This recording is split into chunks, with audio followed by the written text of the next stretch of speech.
Hey guys, before tonight's journey begins, take a moment to let yourself settle in. Find the position that feels most comfortable for your body. Loosen anywhere that feels tight.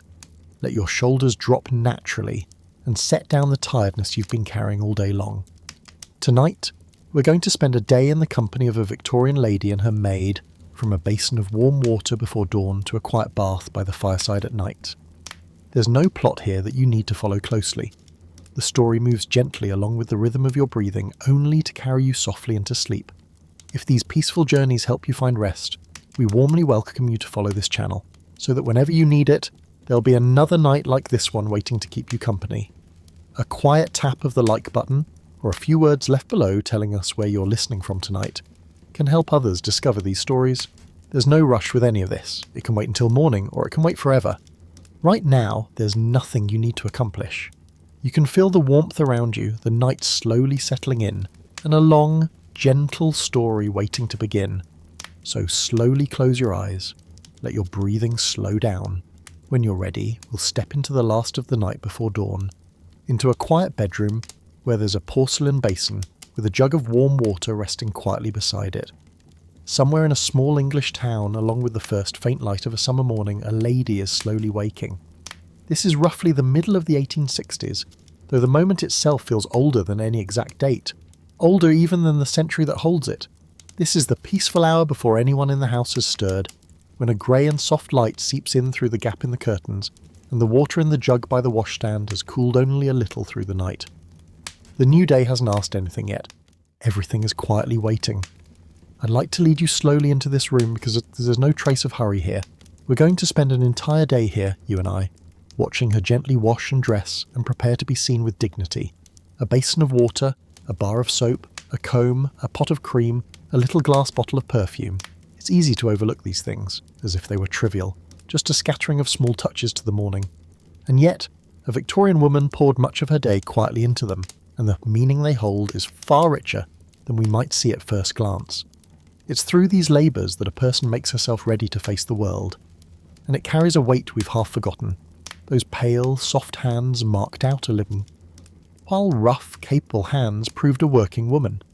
The recipes for those creams and washes, learned by heart from mother and grandmother, were passed down through the generations, yet never written down in any book. That long, patient understanding between a lady and the maid who dressed her bare repeated itself on every morning of their lives. Back then, none of this was in the least surprising, and now all of it has almost entirely slipped from people's memory, unless someone is willing to take the trouble to imagine it again. So let me bring you to her side. Her name is Harriet, and this is her morning. Beside her, moving quietly about the room with a jug and towels, is the maid Bessie, who has already kept Harriet company through 1,000 mornings like this one, and will keep her company through 1,000 more. Here, there's nothing you need to do, only to watch and listen quietly, and let the small sounds settle around you. The gentle sound of water being poured into the basin, the soft rasp of a comb passing through hair, the faint scent of lavender drifting out of a drawer. If you let yourself draw a little closer, it's not hard to take all of this as your own feeling. The slight chill of the bare floorboards underfoot in the morning room, that little shock of cool water splashed against a warm, sleepy cheek, and the ease that follows it. The particular quiet of a house not yet awake, when the whole long ritual of the day lies ahead, unhurried, one small thing after another following in its own fixed order. The beginning of all this, just like every person's every day through that century, begins with water. A jug carried up the stairs, and warm water poured slowly into a porcelain basin that has long been waiting. Now, let's step softly toward the washstand where the light is only just beginning to reach, to see how a Victorian morning begins. The room holds the kind of chill that only a morning room ever holds, when the fire hasn't yet been lit, and the sun hasn't risen high enough for its light to reach the window. Harriet lies quietly for a while under the heavy blankets, in that narrow borderland between sleep and waking, listening to the sounds of the house. As yet there's nothing to hear. The floor hasn't begun to creak under anyone's feet, and the street outside hasn't woken either. Only the faint grey light at the edge of the curtains tells her that morning has come, and soon it will be time to leave the warm bed and begin the new day. On the washstand across the room, a plain jug stands quietly waiting beside the matching porcelain basin. Bessie has already slipped it up here quietly while her mistress was still fast asleep. The water inside is warm, though in a room without heating it won't stay warm for long. Beside the basin there's a folded flannel cloth, a small piece of soap in its own little dish, and a towel laid ready over the rail. On the floor, a little off to one side, stands the slop pail, empty now, its lid open, waiting to receive whatever is left behind after washing. It's a very small set of things, and a plain one, but this is nearly the whole of what a Victorian woman used to keep herself clean, and in one form or another these things repeated themselves in almost every bedroom across the land. The jug and basin are worth pausing over for a moment, because they were often among the prettiest things a woman owned. In a comfortable house they came as a matching set of a dozen pieces or more, all painted with the same pattern.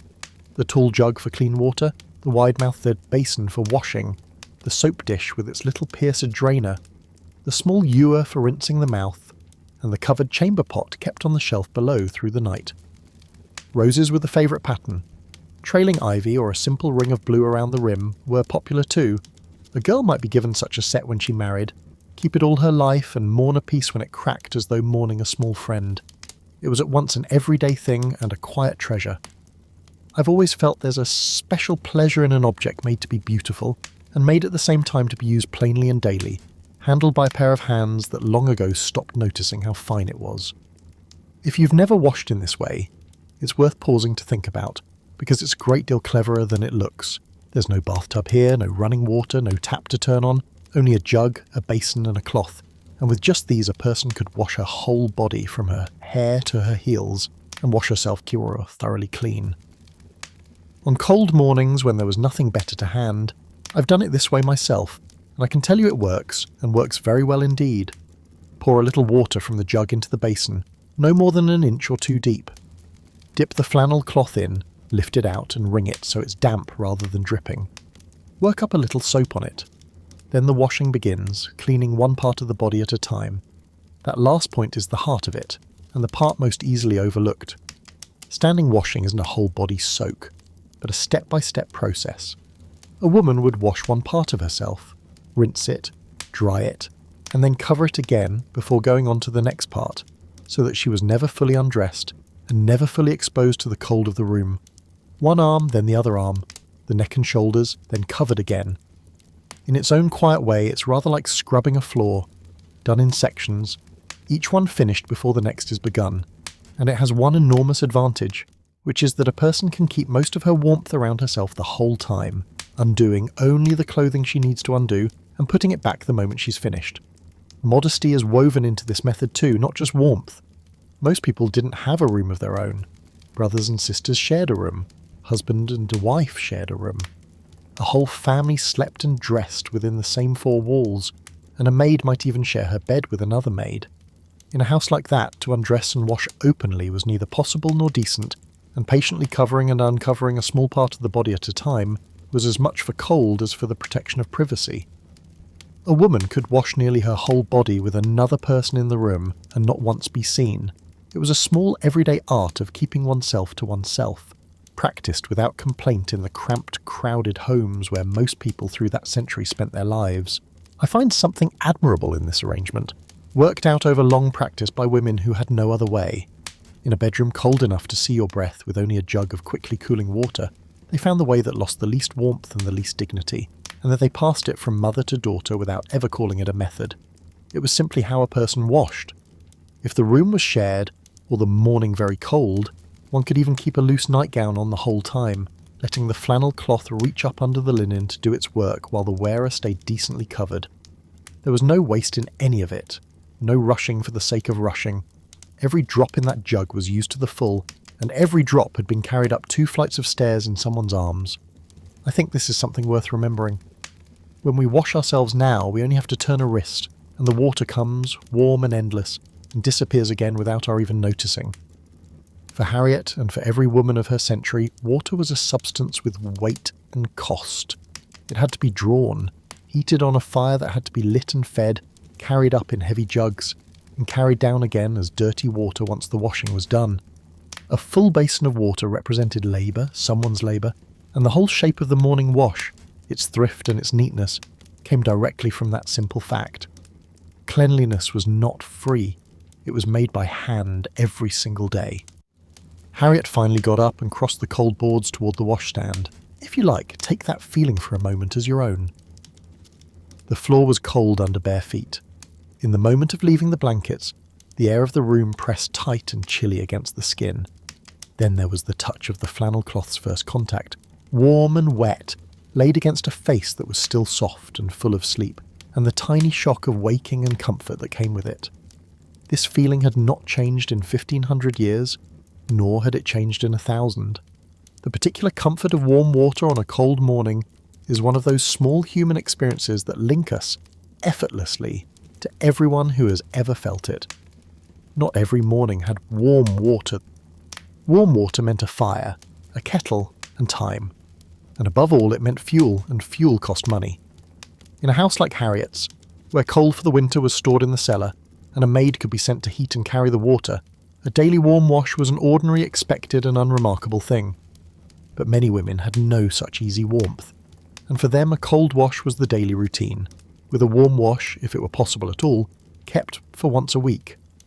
Even where warm water could be had, some chose cold, believing it good for the circulation, that it woke the body more sharply, and that it carried with it a certain virtue of hardiness. Cold water had one obvious convenience as well. The jug could be filled the night before and left ready beside the china basin, so that there was no waiting for any fire to be lit before one could begin. Every housewife knew that cold water had one difficulty, and it lay in the soap. Victorian soap was a coarse and simple thing, and it did not like cold water at all. Dropped into a cold basin, it neither dissolved nor made any lather worth the name, and a person might rub away for a long while and get nothing for it but a slippery, unhelpful smear. A warm wash was another matter altogether, because the warmth loosened the soap, let it lather, and carried the oils away from the skin, so the common advice of the time was a sensible compromise. For freshness and waking you might wash in cold water every day, but once a week you should have a good wash with warm water and soap to do the deep work of really getting clean. Between the two, a person's body could be kept in a decent state without the impossible luxury of hot water every day. The once-a-week warm wash did a particular kind of work. On ordinary days there gathered on the skin a layer of its own oils, the smoke of the fire, the dust of the street, and the marks of labour through the passing hours, and cold water alone could not take it off. It needed warmth, soap, and a little time to cut through the built-up oils, carry them away, and leave the skin truly clean rather than merely fresh. This was the deep cleaning of the week. Some looked forward to it, others dreaded the trouble of heating the odor. For a woman with a fire always burning and a maid to tend it, this was no great matter, just one more basin of warm water among many. And for a woman who had to heat every drop herself on a fire she also had to feed, it was a labour that needed planning, and Saturday evening was the most often chosen time, so that a family might go clean into their Sunday morning. I think, standing where we stand, we underrate how much thought went into small economies like these. Deciding when to spend warm water and when to make do with cold, how often one could afford the fitting warmth that soap required, how to stay clean over the course of a week with very little. This was a daily arithmetic that fell almost always on women, and that no one ever thought to praise. It was not written down. It did not appear in any ledger. And yet this too was real work, and its management was a skill, and how well a household ran depended on how well it was done. At heart, the same washing went on across every part of the kingdom, and this is one of the things I find quietest and most astonishing about it. In a great house, a lady would wash from the finest painted china basin, with its matching jug set on a marble stand beside a soft towel warmed at the fire, with a maid to fetch and carry. In the labourer's cottage, his wife would wash from a chipped, unmatched jug of plain earthenware, its glaze crazed with age, the water colder, the soap poorer, and the towel rougher. And yet the thing itself was the same basin, the same flannel cloth, the same patient progress from one part of the body to the next, the same stretching of a single jug of water. From the very top of society to very near the bottom, this was how a woman washed, and the difference between them lay not in the method, but only in the comfort with which it was carried out. Only near the very bottom of society did this method break down, and before turning our eyes back to the warmth of Harriet's room, it is worth pausing gently here. For the poorest, a whole family crowded into one crowded room, working long hours for very little food. Even this small washing could become one burden too many. Carrying water up the stairs in a cold home, finding fuel to heat it, making the private space to use it, when every hour and every coin was already spoken for, this was sometimes simply out of reach. Cleanliness, which cost the comfortable so little, could cost the poor more than they had to give. This was a plain fact of that century, and as we watch a more fortunate woman at her basin, it asks nothing of us but to be remembered. The water in Harriet's jug did not fill itself, and this is the part of the morning that history is most inclined to forget. Long before her mistress woke, Bessie had woken in the cold, and so had young Sally, the maid of all work, whose morning began earlier and harder than anyone's in the house. It was Sally who went down first into the dark kitchen, raked out the cold ashes, laid and lit the fire, filled the great kettle and heated it, and then carried the warm water up in its heavy jug for her mistress to wash.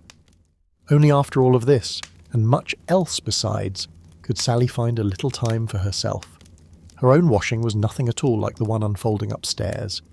There was no warm china basin waiting for Sally, no matching porcelain, and no maid to fetch anything for her.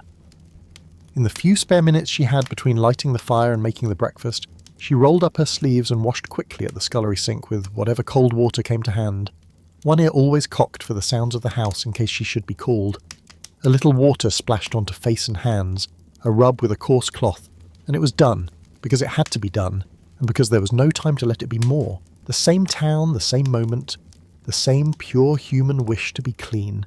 And yet the 2 mornings, upstairs and downstairs, were worlds apart. The towel, too, told you your place in the world.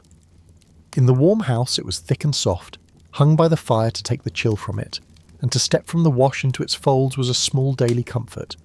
In the cold house it was thin and coarse, as cold as the room itself, and drying was just another shiver to be got through. The same act, the same moment, comfort or hardship resting only on the fire behind it. When I think of these mornings, I often think of Sally, and of all the girls like her, whose names were never written down anywhere, who heated the water that other women washed in and kept only the cold for themselves. She was not the one the fashion plates pictured. She was not the one the beauty columns talked about. But she existed by the thousand in every comfortable house across the land, and the ease of the woman upstairs rested quietly on the early rising and the frozen hands of the girl downstairs. The washing upstairs was near its end. The water in the basin had gone grey and cold, its work done, and Harriet poured it into the slop pail waiting beside it, which Bessie would carry down and empty later, so that the whole small round could begin again tomorrow, and the day after, and every day after that. The flannel cloth was rinsed in the last few drops of clean water and hung to dry. The towel was folded again on its rail. The face in the small mirror was awake now, clean and ready for all that the long day would ask of it. It is such a small thing, a wash in a basin of water. It was the foundation on which everything that followed that morning was built, a plain beginning that made all the rest possible. The room now was a little warmer, or seemed so. The light at the window had strengthened. Harriet, clean and awake, turned to the next quiet task of the morning, while the water in the pail below slowly settled, grey and still. In Harriet's day there was a smell to a freshly washed person, and it was far newer than we would ever imagine. It was the smell of soap, plain and a little sharp, rising warm from clean skin, and it hung about the morning room where she stood as she finished her wash at the china basin. To us it is the most ordinary thing in the world, the smell of being clean. To the Victorians it was almost a revolution, something their own grandparents had scarcely known, and it carried a meaning that went far beyond the merely pleasant. In that century, washing every day with soap and warm water was not some old and settled habit. It was still a fresh idea, and a fashionable idea, and behind it lay a whole set of theories about the body that we have since given up. The Victorians began to believe that the skin itself could breathe. They thought the countless tiny pores on the skin were not merely openings, but a kind of second set of lungs through which the body drew in what it needed and pushed out what it didn't. In this way of thinking, a blocked pore was a small danger. A little door pulled shut.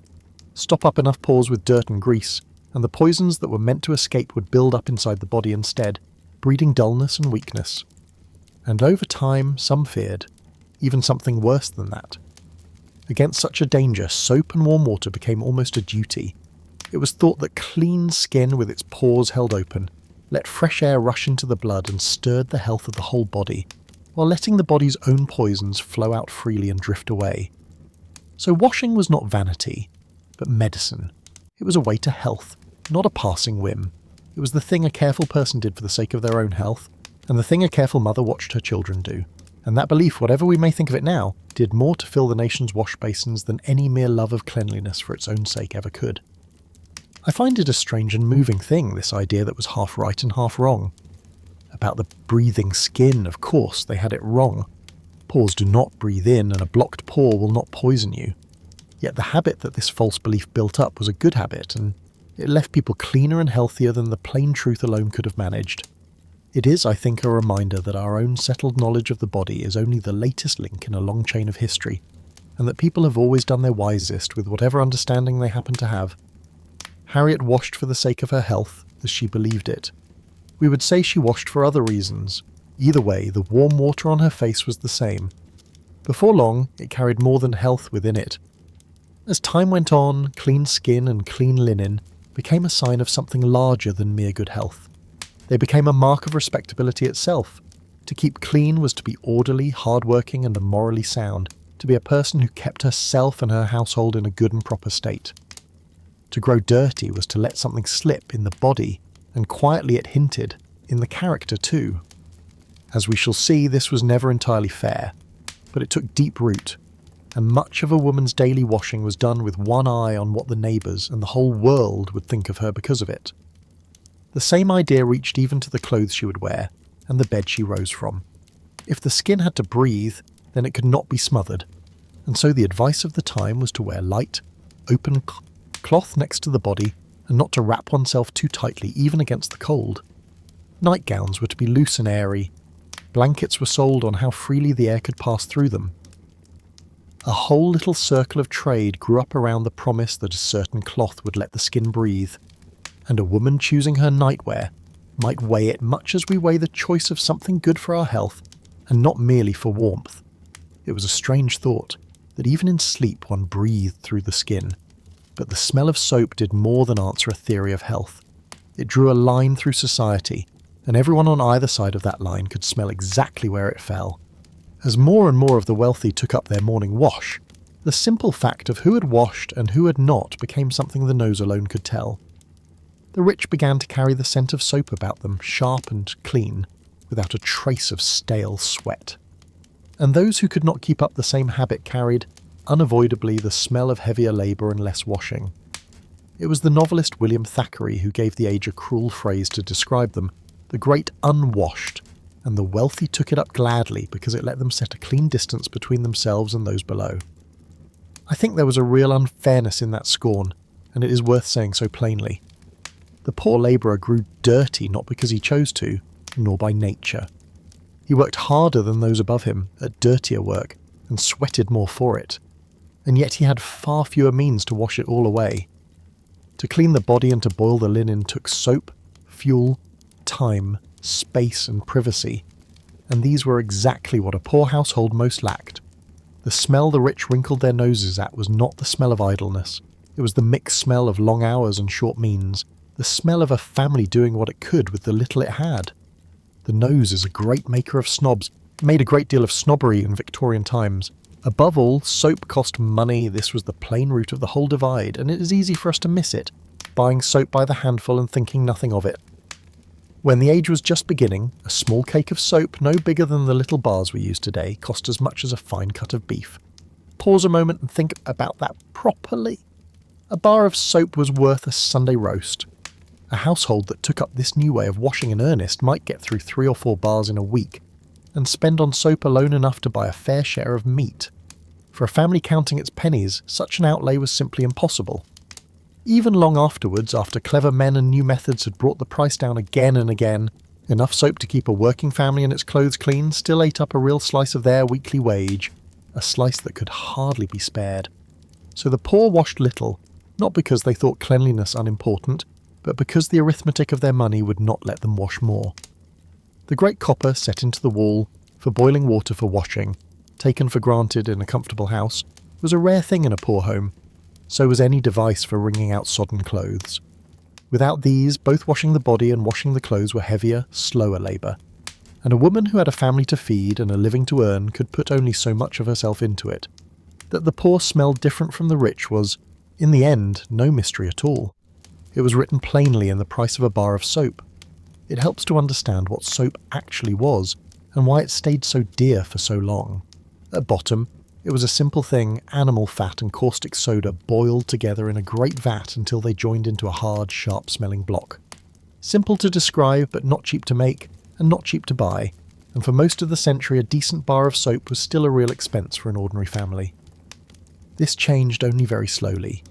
New methods came, and cheaper ways of making it, and the price came down step by step over the decades, until, by the end of the age, soap had come within reach of almost everyone. It was one of the quiet revolutions of the time, this falling price of clean skin, and it did as much to change the smell of the whole nation as any theory of breathing pores. The clothes worn upon the body carried their part of the story, and shared their part of the smell. Sweat and the body's other quiet leavings soaked into the cloth worn next to the skin, and there, in the warmth, they gathered and fermented and grew ripe, so that a garment could hold and give off a smell long after the body itself had been washed clean. This is why clean linen mattered so much, and why to change into a fresh undergarment was itself a kind of washing. Wool, people found, did the body a special service in this, letting sweat pass off and dry rather than trapping it, and a woman in clean wool and freshly scented could stay sweet-smelling for a good while. In this way, washing the clothes was half the battle against the smell of the body, and it was a battle the poor, with their few clothes and their hard washing conditions, did not always win. For those who could afford it, as the century wore on, the soap itself grew finer, and the clean smell became a smell that could be chosen. The earliest soaps were plain, honest things, made of animal fat and caustic soda, with their own sharp smell about them, cutting cleanly through the body's odours. But over time, the makers learned to work perfume into them, and a woman could wash with soap scented with lavender, violet or rose, so that she carried a garden about her all day. The flowers never quite covered the smell of the soap beneath, and that was the very point of it. The mingled smell of perfume and soap was a thing to be worn with quiet pride, a plain sign that told every passing nose clearly, here is someone who has bathed, and bathed clean. In a careful household, soap had a small hierarchy of its own, and I find that picturing this sort of scene feels like a very homely thing to do.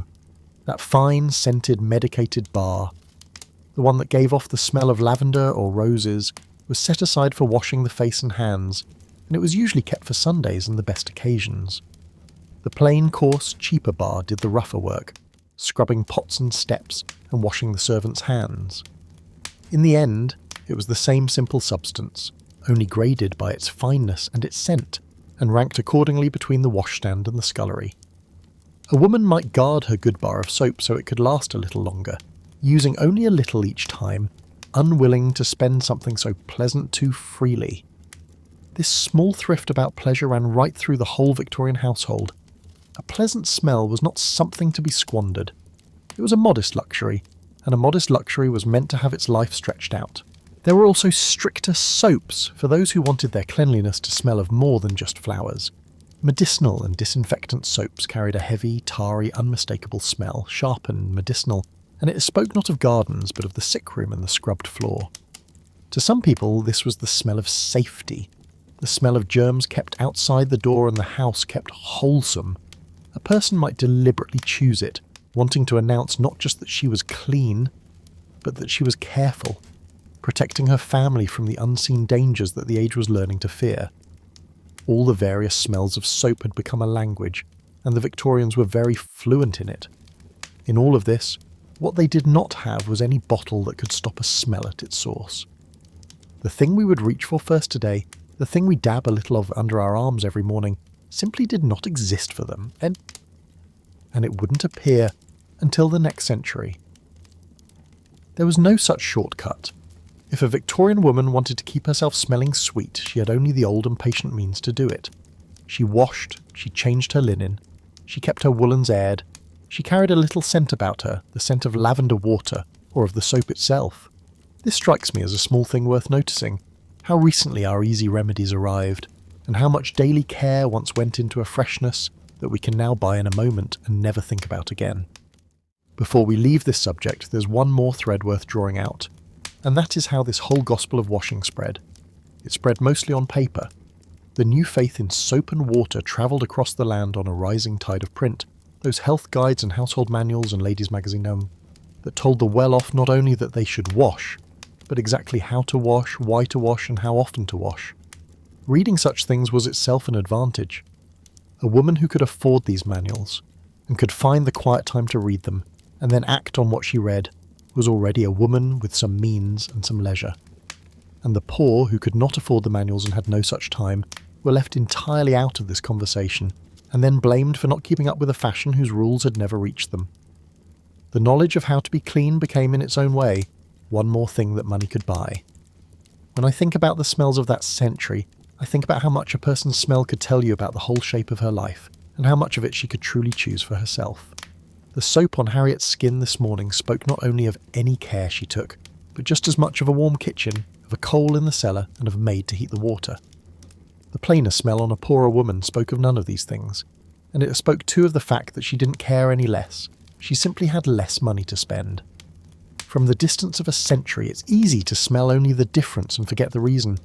I would rather remember the reason and think kindly of every woman standing at her basin, whatever water was in it, whatever the price of the soap beside her. The scent of the soap has faded a little now as it dries on her skin, settling into that faint, clean fragrance that will keep her company all through the morning. The basin is emptied, the cloth is hung up, and the little ritual of washing is done. Harriet is clean, and she smells faintly of lavender soap, and in that simple fact she is entirely a woman of her age. To carry a smell about oneself was a small thing. It also showed, in its quiet way, the whole shape of her ease and her standing worn where anyone could notice it. She thought nothing of it. She always had. The scent was simply a part of her morning, like the light and the cold boards and the waiting basin. And now, clean and awake, she draws a chair over to the window where the light is best, and turns her attention to her hands. The light by the window is good now, bright, cool and steady. Harriet settles herself here, pulling a low chair up to the sill. On the little table beside her, she has laid out the small tools this task needs. A bowl of warm water, a fine pair of nail scissors, a slender file, a smooth leather buff backed with wood, and half a lemon cut and ready, its cool and sharp scent already drifting on the morning air. She sits down and rests her hands in her lap. She studies them in the light for a moment. This is a task she really does spend time on most mornings, and it's worth understanding why. Because of all the parts of a Victorian woman's body, her hands were the ones she could least hide. Her face could be shaded by a bonnet, her figure could be shaped and dressed by her clothes, but her hands were forever on show to the world, holding a teacup, turning the pages of a book, resting on a table in company, or held out in greeting. Precisely because they were always on display, they told anyone who cared to look, without a word, the simple truth about the state of their owner's life. A lady's hands were supposed to be soft, white and smooth, the nails clean and well kept, the skin free of any redness, roughness or scars. Such hands announced, without a single word, this is a woman who never does hard work, whose years are spent in ease, and who has plenty of leisure and means to keep her hands in this perfect state. This is the quiet, unspoken heart of the whole thing, and it's worth pointing out plainly. Beautiful hands were the proof of a life without labour. Every crack, every callus, every reddened knuckle was the mark of labour, and labour was the one thing a lady must never be seen to do. And so soft white hands became a badge that, ironically, took real effort and time to keep up so that they might look as if they had never known any effort at all. There's almost a tenderness in this contradiction. Hours of quiet care given each week, only to produce a pair of hands that looked as though they had done nothing at all in their whole lives. So, coming back to the ritual itself, it was as careful and precise as any craft. Harriet first dips her fingertips into the bowl of warm water and lets them soak for a few minutes, until the nails and the skin around them soften. Then she takes up the lemon. She rubs and works the cut side over each nail in turn, because lemon juice was thought to clean the nails and whiten them, to lift away any faint stain, and to lead them toward that much-admired look of clear white transparency. She scrubs each nail for a little while, then returns her fingers to the warm water to soak again, softening everything once more, ready for the work to come. I do love the little set of tools this work calls for, spread out on the table into the morning light. There's a small pair of scissors, kept sharp and never used for anything else. There's a file, and the smooth leather buff on its wooden back worn to a soft sheen by long use. There's the cut lemon, the bowl of warm water, and perhaps a little pot of cream set ready to one side. It's a humble kit with nothing costly in it, and yet it's a whole little workshop of care. And a woman knew the use of every tool in it as surely as a carpenter knew his own.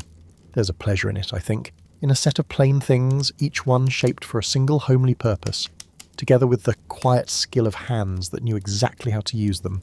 And of course, as with everything, there were rules about the shape a nail ought to have. It was to be trimmed into a neat oval, and the length was a matter to be careful about. Too long, and dirt would gather beneath the nail, which was neither clean nor pretty. Too short, and the finger would take on a stubby, blunt look that nobody wanted to see. Between these two faults lay the ideal state, a soft oval curve. The guides of the day described the perfect nail in loving and particular words, even down to the clear pale half moon that should show at its base, and the thin, well-defined skin that outlined its root edge. A woman was to study her own nails against this standard and coax them toward it over the weeks. When the guides turn to this subject, they can become remarkably precise. The perfect nail, they say, should be clear and almost transparent, its surface free of any spots or ridged texture, the pale little half moon at its base fully on show, the thin band of skin around the root neat and clearly outlined. One writer even said the whole thing should have the shape of half a nut, like a hazelnut sliced lengthwise, and a woman reading this far would very likely glance down at her own hands to see how close she came. That's a great deal of attention lavished on 10 small things at the tips of the fingers, but nails, like the hands they grow on, are always in view, always saying something, and a nail that's been bitten or left ragged was thought to be a small disgrace. Nail biting was roundly condemned as a habit that ruined the whole look of the hand and betrayed a lack of self-control. A lady did not bite her nails, and if she did, everyone would know. Harriet now trims each nail with little scissors, turning her hand this way and that in the light to judge the curve. Next comes the file, drawn gently along the cut edge to smooth it, and drawn across the surface of the nail as well, to level any tiny bump that spoiled its face. The blunt end of the file is used to ease back the fold of skin at the root, and any small uneven hangnail is snipped away. Last of all comes the polishing. She takes up the leather buffer and patiently rubs it back and forth over each nail many times, until a soft sheen begins to appear. For the very best results, a full 5 minutes on each hand every single day was advised, and a woman who faithfully kept to this would be rewarded with nails that glowed with a natural, healthy shine, without a trace of paint or varnish on them. I find the little tricks that gathered around this work, the folk knowledge passed from woman to woman, to have a real charm to them, to feed and brighten the nails. Some ladies would finish by rubbing a little hand cream into them, but others swore by a method both stranger and thriftier. They would rub the nails against their own scalp, a few seconds on each one, working the head's natural oil into the nail to nourish it, and they were quite certain this gave a better result. There's a wonderful practicality to it, a beauty treatment that costs nothing at all, taken straight from your own head. The occasional white spot that showed up on a nail was less welcome, thought to be unsightly, and a woman might try to fade it with a little dressing made of alcohol and camphor, dabbed on gently and left to do its work. No detail anywhere about the hand was ever too small to be cared for. The nails, though, are only the finishing work. The skin of the hands themselves was a wider battle, and the lemon stood on the front line. A slice of lemon, rubbed over the hands and face each day, was thought to be one of the simplest and best beauty measures there was, a natural bleach against the freckles, red marks and little blemishes that the pale skin ideal couldn't tolerate. It cost next to nothing, yet it was believed to work wonders, and a woman who cared about her looks might keep a cut lemon by her at all times. After the lemon came the soothing, for the acid dried the skin, and here the old gentle mixtures came into play, a lotion made of ground almond and rose water, worked over the hands to leave them soft, smooth and fragrant. I find this part the most pleasant of the whole thing to imagine. The sharp sting of the lemon, and then, on top of it, the soft mildness of the almond lotion, milky and lightly scented, rubbed slowly into the skin of the hands until they were eased and softened under it. The second step has a tenderness that the first one quite lacks, a small kindness a woman did for her own tired hands at the end of the task. The rosewater brought the scent of the garden into it. The ground almond smoothed the skin and quieted it. This is an old mixture, far older than the Victorians, remembered from mothers and grandmothers and handed down without any books, and there's a quiet comfort in it too, reaching for the same soothing things a grandmother once reached for and finding they still work. There's one particular preparation that, I'll admit, I find the most human of them all, made for a certain kind of woman caught in a certain kind of bind. For not every woman who wished to keep a lady's hands was spared the work a lady wasn't meant to do. In the more ordinary households, some had to help with the chores in the morning, where the harsh soap and hot water of scrubbing and scouring were so cruel to the skin, and only later in the day did they show the leisured lady's part. The magazines would now and then quietly admit this and offer help. A cream made of rosewater, oatmeal and a little lard, worked into hands worn raw by the morning's labour, could soothe, heal, and make them soft again by the afternoon, so that the very same hands that had scrubbed the steps could pour tea afterward without giving themselves away. Folded into this recipe is a whole little drama of respectability, a great deal of quiet effort spent to keep a secret everyone half knew already. In all of this, there settles a quiet cruelty worth pausing over here. The very cleanliness the age demanded was itself the enemy of the soft hands it prized. The soap was harsh, the water was often scalding, and the two together, day after day, stripped the oil from the skin, leaving it dry, red, prone to splitting and chapping, and giving rise to the rough, scaly patches a lady was told she must never show. So a woman waged a small private war between the two things the world asked of her at once, to stay perfectly clean and to stay perfectly soft, while the first kept working against the second. Those creams and lotions were her defence in this war, her nightly repair of the daily damage. It was a battle with no final victory, only the holding of the line day after day against the sheer wear of living. No lemon and no rosewater could redeem days like these. And yet, for the great majority of women, all of this belonged entirely to another world, glimpsed only in the pages of a magazine. Their hands were not tended for show, their hands were made for labour, and that labour was hard and unending, and it left its plain mark on their hands and gave them no chance to refuse. It was these hands that dug potatoes and thinned seedlings in the cold wet earth. It was these hands that sorted through the heaps of coal. It was these hands that scrubbed the floors, blackleaded the grates, and were plunged day after day into hot and cold water, washing with soap that could strip the skin raw. It was these hands that emptied and scoured the chamber pots of more respectable people. Winter was the worst of it.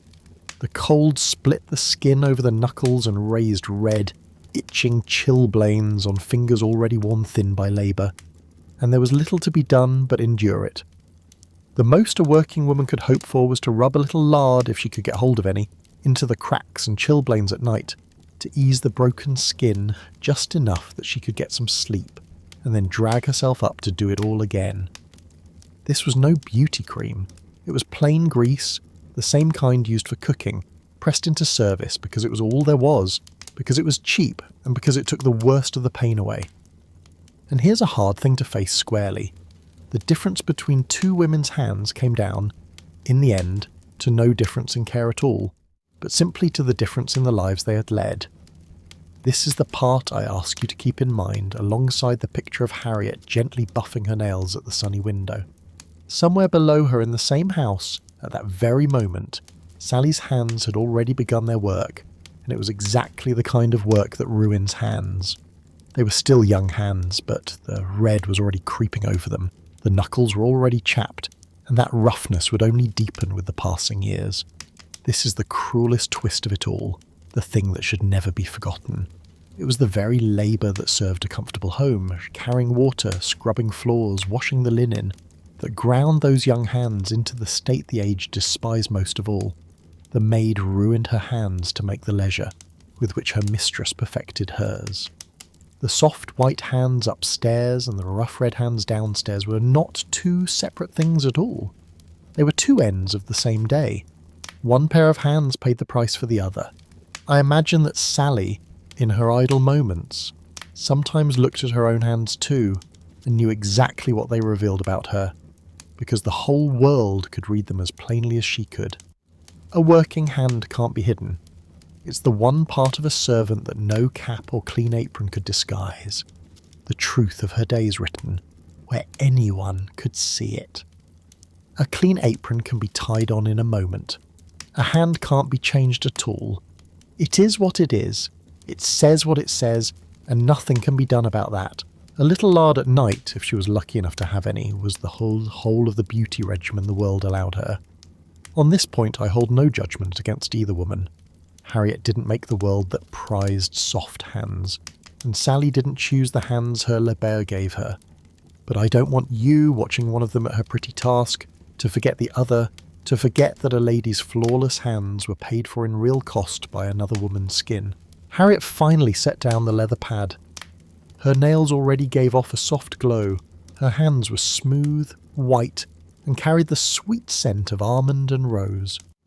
She turned them over once in the light and felt satisfied. The lemon was set aside, the little tools gathered up and put back in their places, ready for tomorrow. She did this most mornings, and while doing it she rarely thought about it, the way a person rarely thinks about any long-held habit. Her mother had done it this way. Her mother's mother had done the same. It was simply a part of the morning, this quarter of an hour quietly handed over to the hands, and to her it was as ordinary and unremarkable as the washing that had come before it. It was perhaps a small vanity, and yet within it lay a truly patient kind of care, and a whole world of meaning too, most of which she would never stop to put into words. And this is a wish we still know well. The plain human liking for a pair of well-kept, pleasing, beautiful hands has not vanished with the passing years. Harriet at her sunny window, turning her hands to catch the light, is not so far removed from anyone who has ever done the same thing. The morning was growing warmer. The light on the wall had crept a little higher. When her hands were finished, Harriet finally lifted her eyes to the mirror before her and looked at her own face. The mirror on the dressing table was an ordinary one, its edges old and a little clouded. In the bright light of early morning, Harriet studied her own face in the glass. This was not out of vanity. It was a daily self-examination, an honest look at the state of herself before the day's work began. She turned her cheek a little toward the light, searching for the changes that had come since yesterday, and thinking, as the women of her time were taught to do, about what care her skin needed this morning. The dressing mirror itself was a modest object, a daily companion. And in this plain everyday act there is something that reaches across the years to touch us. To sit before the mirror in the morning light and study your own face. To notice the small changes brought by a night's sleep. To look at yourself in the glass honestly, and even a little critically. This is something men and women have always done, as long as there has been a polished surface to look into. What Harriet is doing now is exactly what we still do today. Her mirror is older and cloudier, and it shows her face by natural light rather than any brighter lamp. But this small private moment, this instant of meeting your own gaze in the mirror at the start of the day, is entirely familiar, entirely unchanged. Of all the parts of the body, the face best captured what that age defined as beauty, and that definition was a very particular one. The prized complexion was clear, smooth, and above all pale, a pale that was even and flawless like the inside of a shell. Freckles were a flaw. A red patch was a flaw. A mole was something to be hidden. A blemish or a pimple was a small disaster, and the roughness and colouring natural to skin were, in this view, all enemies to be fought. The perfect face was meant to look as though nothing had ever touched it, never scorched by the sun, never weathered by wind and frost, never troubled by worry, and never marked by the passing of time, like a smooth white sheet of paper that had not yet taken any imprint at all. There is much wrapped up in this ideal, and it is worth taking in slowly. A pale, unmarked face like a pair of soft white hands, quietly told of a sheltered life, days spent indoors, safe from wind and sun, a woman who had no need to labour beneath the blazing sun or the cold wind. This was once again ease written on the body. only this time it was written on the face. It set a standard, and that standard was harshest on those who could least reach it. The women who had to go out because of their work, whose skin the wind and sun had left rough, red and marked, while the standard itself was drawn from the lives of women who never needed to go out at all. But when it came to caring for the face, there was a curious permission, and this is the most human part of the whole thing. The Victorian woman lived under a strong suspicion of anything that smacked of painting, of disguise, of trying to appear other than she really was, and yet she was allowed, even encouraged, to care for her skin, so long as she spoke of that care as being for health rather than for looks. A cream called a remedy could be accepted without a murmur, while the same cream, if called a cosmetic, might draw a frown. So under the kinder names of caring for the skin and of repairing the damage done by soap, weather and the fireside, a great deal that was really beauty care went quietly on. It was a small fiction that everyone kept up, and it let a woman tend her face with a clear conscience. Beneath this fiction, there was a real logic to the distinction, and it grew from the same breathing skin theory we met at the wash basin. In this way of thinking, a gentle washing cleaned the pores and kept them open, and open pores were healthy, free to breathe and to carry off the poisons within the body. A soothing cream could repair and calm the skin. Neither of these sealed the skin up, but laying a thick powder over the face was another matter, because it blocked the pores that were meant to breathe, and people feared it would slowly do harm through the smothered skin. Skincare and cosmetics sat at the two ends of the very same idea. The first was thought to help the skin in its natural workings. The second was thought to hinder it. This, as much as any question of vanity, is why a woman could soothe her face to her heart's content, and yet still keep well clear of anything called a cosmetic. We will come to cosmetics later. For now, we need only understand why the gentle washing of the morning was enough, without any shame attached to it. Within this permission, the morning offered a whole little dispensary of mild remedies, most of them coming straight from the kitchen. For a face troubled by spots or a redness, a woman could make or buy simple lotions. A lotion made by stirring a little of some mineral salt into rosewater, patted onto the skin to calm and clear it, and then followed by a layer of gentle cream to soothe. It is a pleasing thing to know that the ingredients in that old recipe still appear today. They have grander names now, but they truly are there, in the jars and bottles sold for troubled skin. The Victorians were often closer to the truth than we imagine, and through long trial and error, they worked out the things that really did work, and passed them down from one generation to the next. The apothecary would mix and sell lotions like these, and toward the end of that age there came national brands of face cream too, cheap in price, aimed at young women who had a little pocket money of their own. Such things were out of reach for a maid whose few small pennies were already spoken for long before they reached the chemist's counter. But a clerk's daughter, a girl of the lower middle class with a bit of spending money, might allow herself a jar of cream, and in that small luxury feel a step above the people below her. For most women, the homemade version worked just as well, made with the same materials from the kitchen, at a fraction of the price. The chemist's shop in town held a quiet appeal for young women with a little spare money in hand. By the last few decades of that age, the shelves of the shop were lined with rows of small jars and little bottles, the creams and cleansers of those new brands. They were cheap enough to tempt a girl on a limited budget, and the labels on them promised soft skin and a clear complexion. To buy such a thing, carry it home and set it on your own washstand was both a small pleasure and a small declaration. And yet the kitchen remained the older, cheaper rival, and the thrifty woman knew that most of what was in those pretty jars she could make herself for next to nothing out of rose, almond and elderflower. The brand in the bottle was often no more than her grandmother's recipe and fancy dress, sold back to her at a higher price. To my mind, the best of these homemade lotions, and the one most strongly recommended at the time, was elderflower water, and it suited especially well a morning in early summer like this, when the elder was in full bloom. It is the simplest thing in the world to make. You gather a great bunch of fresh white flowers, rich with scent, put them in a bowl, pour in hot water, and let them steep for a minute or two.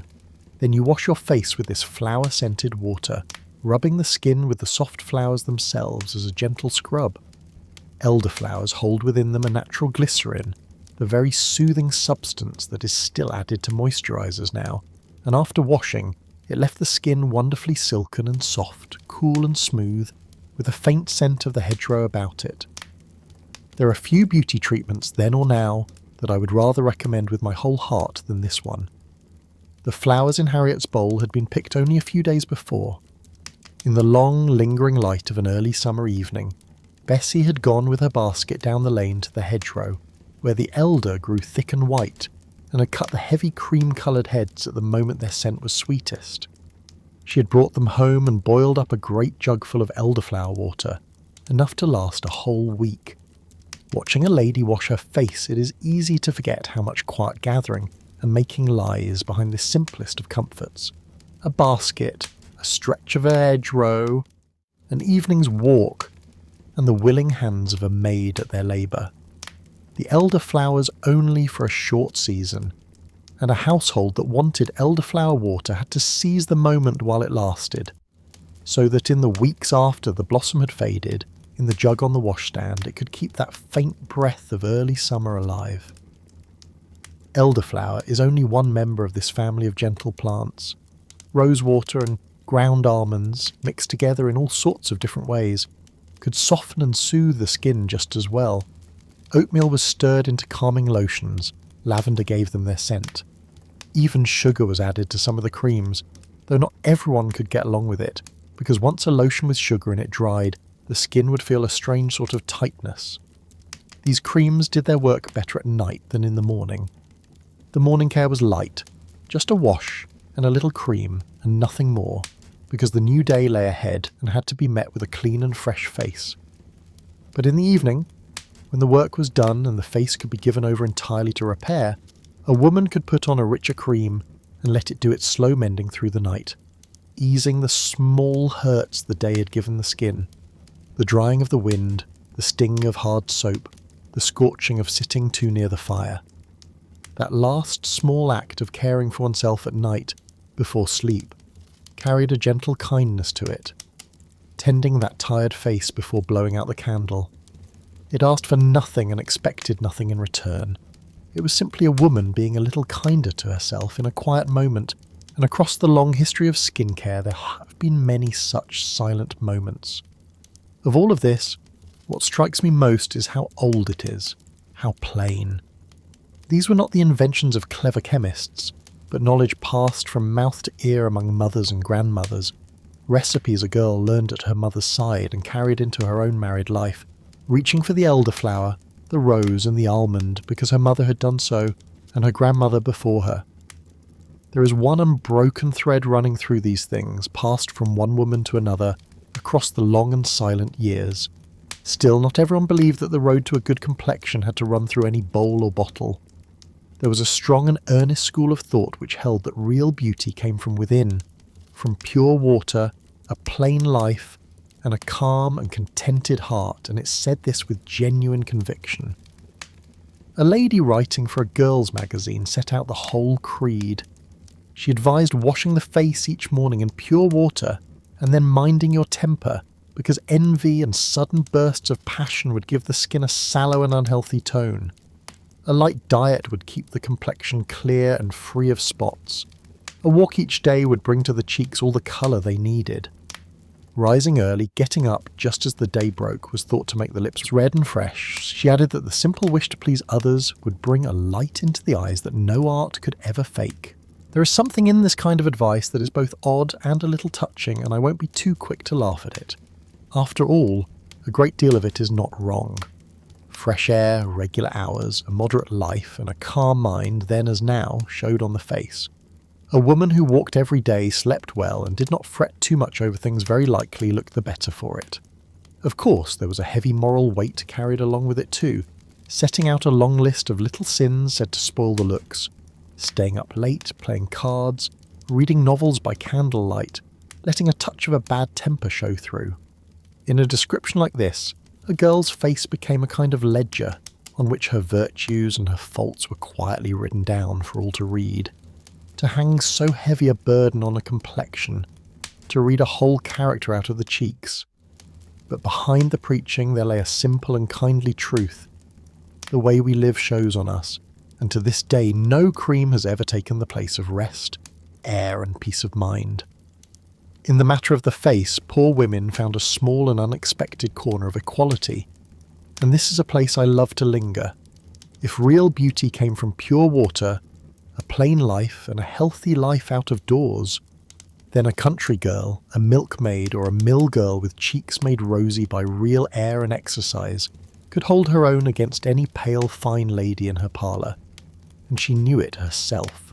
Writers of the time rather liked such girls and again held them up as the very model of natural unpainted beauty, fresh and bright and needing no help from any cream. A poor girl could wash her face in cold water at the shared pump, and feel that in this one thing at least she was no less than the most elegant woman in the land. In that most undemocratic of ages, this was a small democracy, and there is a comfort in it worth pausing over. That kind of beauty could not be bought, nor could it be inherited. It came from air, from youth and from health, given freely to those who happened to have them. So this once it smiled on the poor and the rich alike. Harriet, at her mirror, was neither a milkmaid nor any great beauty, but only an ordinary woman of comfortable means, looking honestly at her own face in the morning light. Perhaps she was now rinsing it with a little of last week's homemade elderflower water, feeling its silky, cool touch. Perhaps she had smoothed a little cream over the sore places the bad weather had left. She was not wearing makeup. She would tell you that quickly enough. She was only tending her skin. She was simply tending her skin, as a sensible woman ought to, setting the ground in order before the day began. Whatever we choose to call it, there was in the doing of it a simple and gentle care. A woman on a quiet morning looking after herself with kindness. Before we leave the mirror, it is worth saying that for all these rules and remedies, most women's faces went through the whole business of each day, having done little more than a wash and a bit of cream. Those elaborate routines filled the magazines, and the simple washing filled the mornings. A working woman had time for nothing more than cold water on her face. A woman living in comfort like Harriet might add her elderflower and a little tending, and then decide she was no great beauty after all, and get on with her day. There is often a wide gap between what the guidebooks describe and what most women actually did, and it is a comfort to keep that in mind. Then as now, real faces were mostly just washed clean and left to be their real selves. The face in the mirror was now clean, calm, and as clear as her own skin and this morning allowed. She looked at it a moment longer. She was content enough. It was her own face, and that would do. On the wall behind her the light had grown as warm as gold. The house below was now fully awake, and small sounds came up through the floorboards. Having tended her skin, Harriet reached up and began to take down her hair. Harriet raised her hands and began to take the pins from her hair one by one, laying them in a small dish so as not to lose them. The long coil came loose. The hair slid down and fell, and she gave it a gentle shake to let it spread out.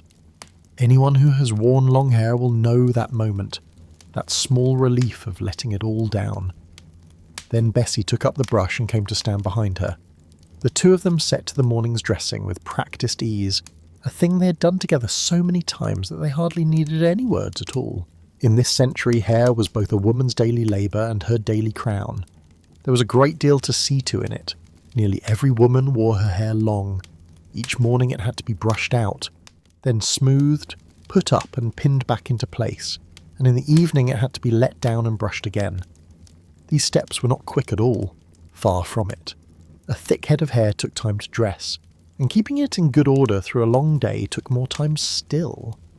For any woman of standing, this work usually fell to a maid who, like Bessie now, stood at her mistress's shoulder, with the brush, both of them facing the mirror. There was a real art to dressing another woman's hair, and a good lady's maid was greatly prized for it. To part the hair straight, to sweep it back without letting a single loose strand escape, to coil a knot that would hold firm for hours, to know exactly where every pin should go and how to set it so that it neither showed nor tugged at the scalp was a craft that took long practice to master, and not every pair of hands could do it. Bessie's hands could. Her fingers moved without needing to think, smoothing, gathering and fixing in the same practised order every day. There was a curious and quiet intimacy, too, in being served this way. In the stillness of the early morning, one woman standing close behind another, her hands moving through the other's hair. It was one of the most intimate daily contacts between two people. Harriet sat relaxed and let herself be brushed. Her eyes were half closed.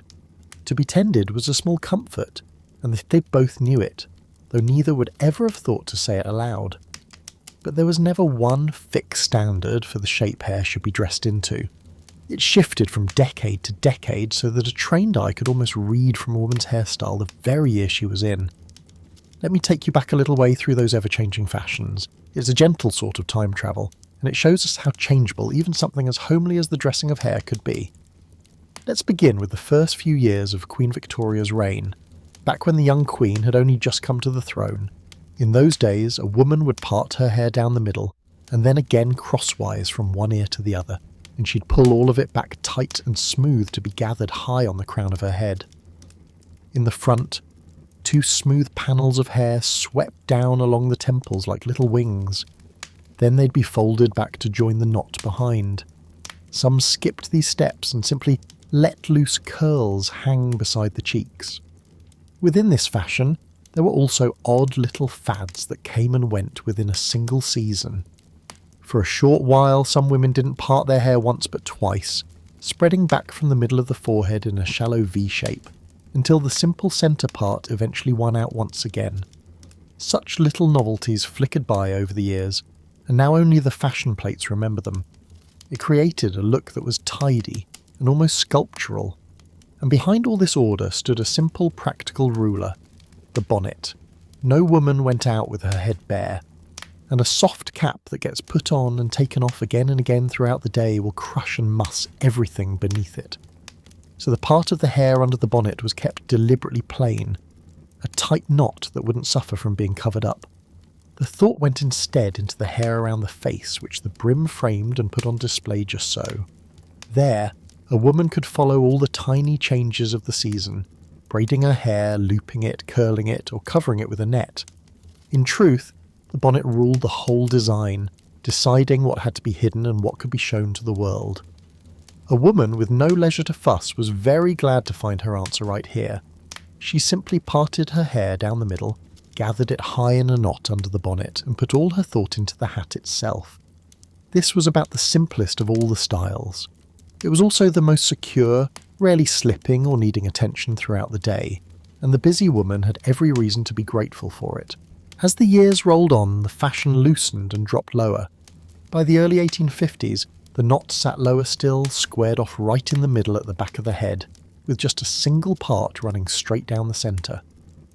All the hair was drawn back over the ears and gathered there, combed as smooth as it possibly could be. Smoothness was the whole aim of those years. Not a single hair was allowed to stray. The woman born with straight hair was blessed now, while the woman whose hair curled by nature had a hard battle on her hands, working to flatten it down to the smoothness she wanted. The ears were hidden away completely under the hair. Meanwhile, the bonnet shrank a little and sat a little further back. This was the very style the Queen herself chose and kept all her life, simple and unchanging, whatever other fashions came and went around her. A few more years, and the tide turned again. The knot dropped once more, lower still, resting at the nape of the neck, and the curls came back with it. Now the wish was for softness and fullness. Thick waves of curls gathered loosely back into a full, rounded shape. Now it was the turn of the straight-haired woman to despair for only long hours with the curling tongs, and can after can of setting spray could coax such fullness out of fine flat hair. The curling tongs were hard work in themselves, and a touch dangerous too.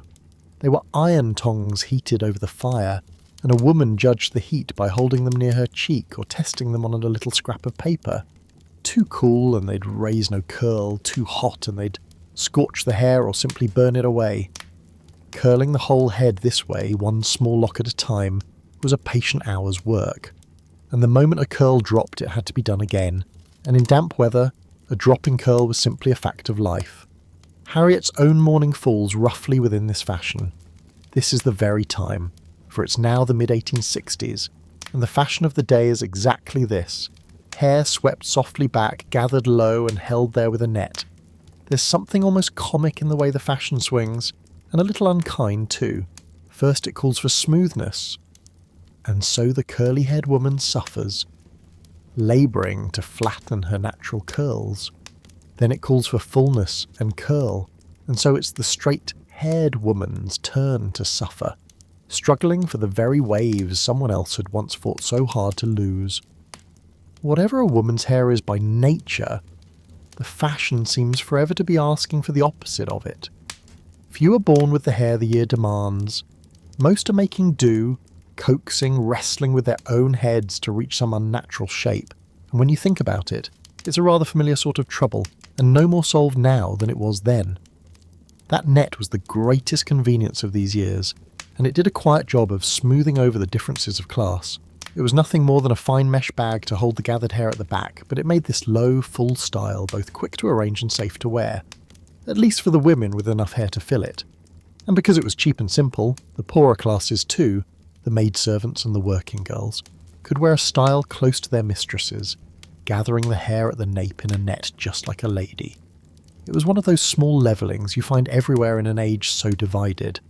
And in fact this is exactly what Bessie is doing now, combing Harriet's brown coils gently back from the parting and settling them softly into just such a net.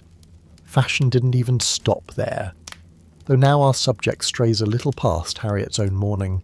By the end of the 1860s and on into the 1870s, the hair began to climb again, and this time it climbed high. It went up and back, bearing the neck completely. It was piled and coiled at the back of the head and on the crown into one great full knot. The more the better. It was wound round and pinned, dressed with combs, and sometimes set with flowers, while the neck below showed long and bare. It was a very grand sight. It drew the eye. But it was rather absurd too. It was also terribly impractical, since any sharp movement could shake it loose, and it could never be kept up through real work. Working women were shut out of this style almost entirely, which may well have been a large part of its appeal to those above them. And its hunger for hair went far beyond what most heads could ever grow, which brings us to one of the odder corners of the whole story. By the 1880s, that great knot had moved to the very top of the head, a touch toward the back, and now some women cut a long row of bangs in front, curled and carefully dressed to add interest there. The knot, set high on the crown, found a new steadiness at last, and that steadiness quietly changed who could wear the style.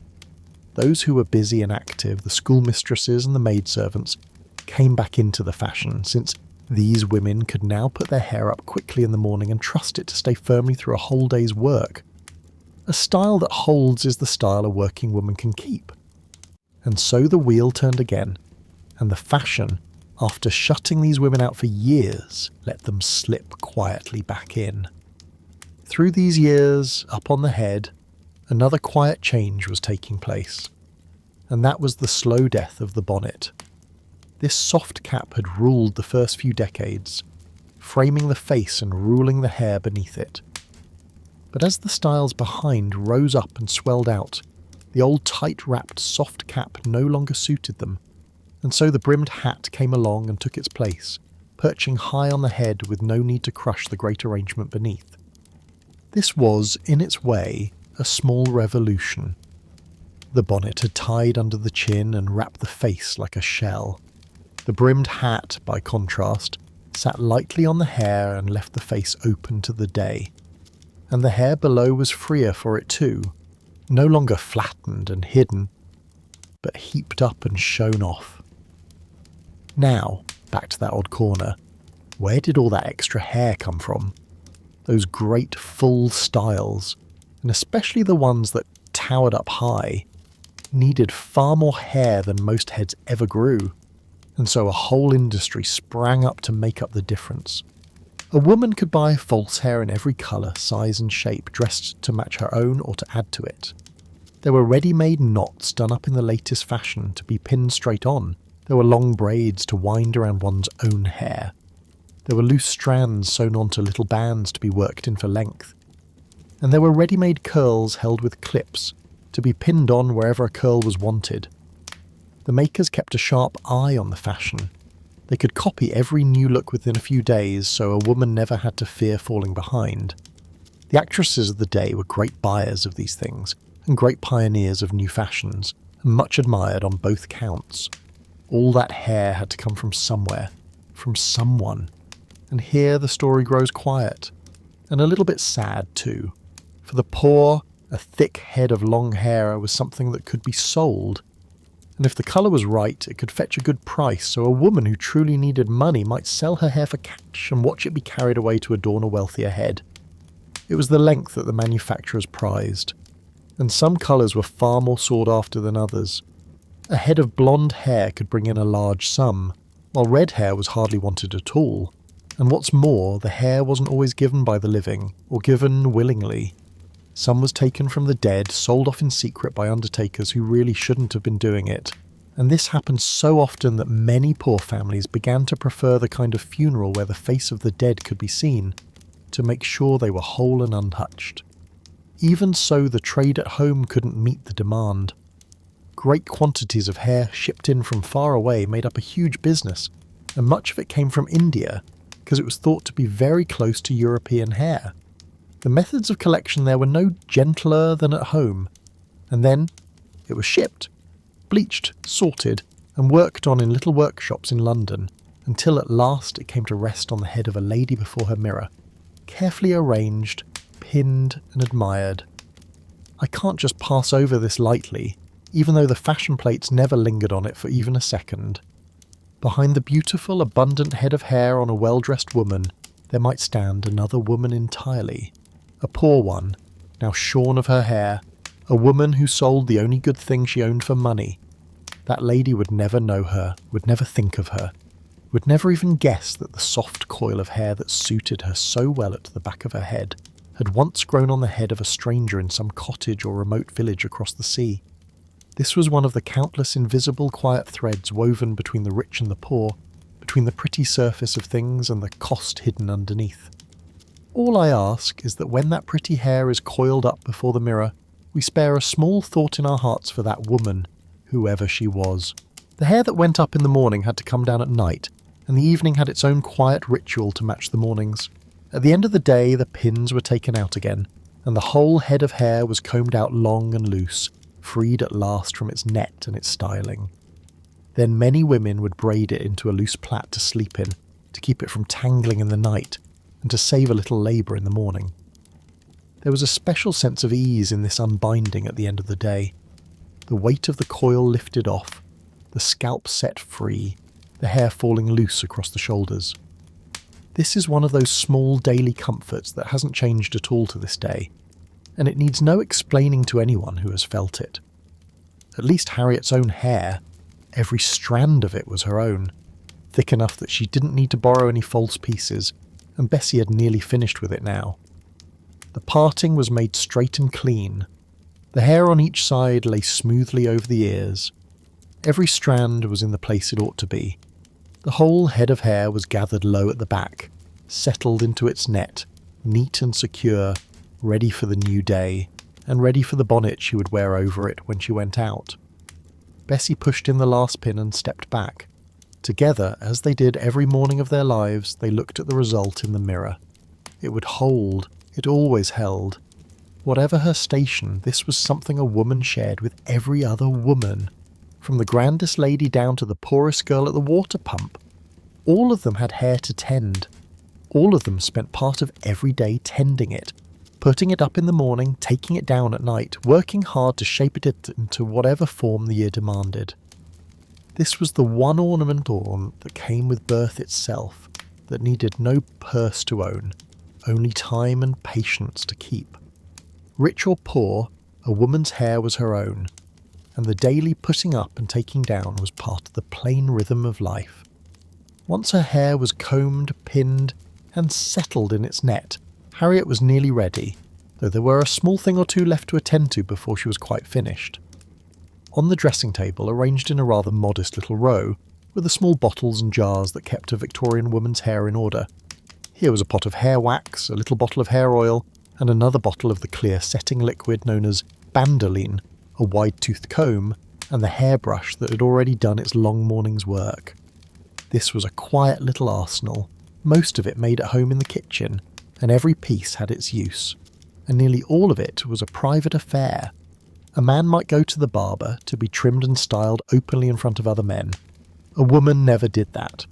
She would tend her hair at home, in the quiet of her own room, by her own hand, or with a maid to help, and most of what she used she had made or mixed with her own hands too. In a very real sense, every woman was her own little chemist, boiling and straining and mixing on the kitchen stove, keeping the recipes in her head or copied out in a book, and trusting that long trial would tell her what worked best. The dressing table was its shop front, and the kitchen was the laboratory behind it.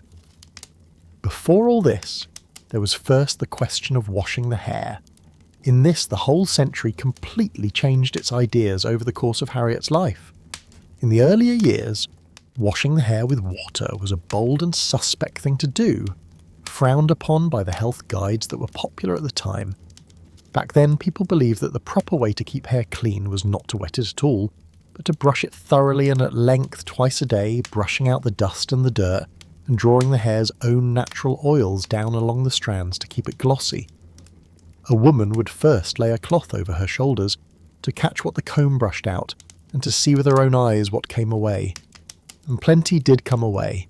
If you have long hair, it's worth trying even a day after washing to see how much a comb alone can clear out. But as the years went by, new ideas about the skin and its breathing pores began to take hold, and wetting the hair gradually came into favour. People reasoned that if the skin had to be kept clean and the pores kept clear, then the scalp must be too, and water was the most natural way. Women began washing their hair earlier than men did, perhaps because their hair was so much longer and harder to keep from growing heavy and greasy.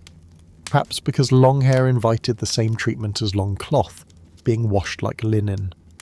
Whatever the reason, that basin of warm water came to be used not only for washing the face, but for washing the hair as well. The method was simple. You set a basin of warm water on the stand, wrapped a towel round your neck to keep the runoff from spoiling your clothes, and then leaned forward, bowed your head, and poured a little more water over the back of the head from a small jug.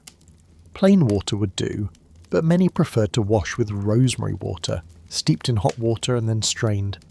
This was an old country recipe going back centuries, a little astringent, and very good at taking off the grease that plain water couldn't shift.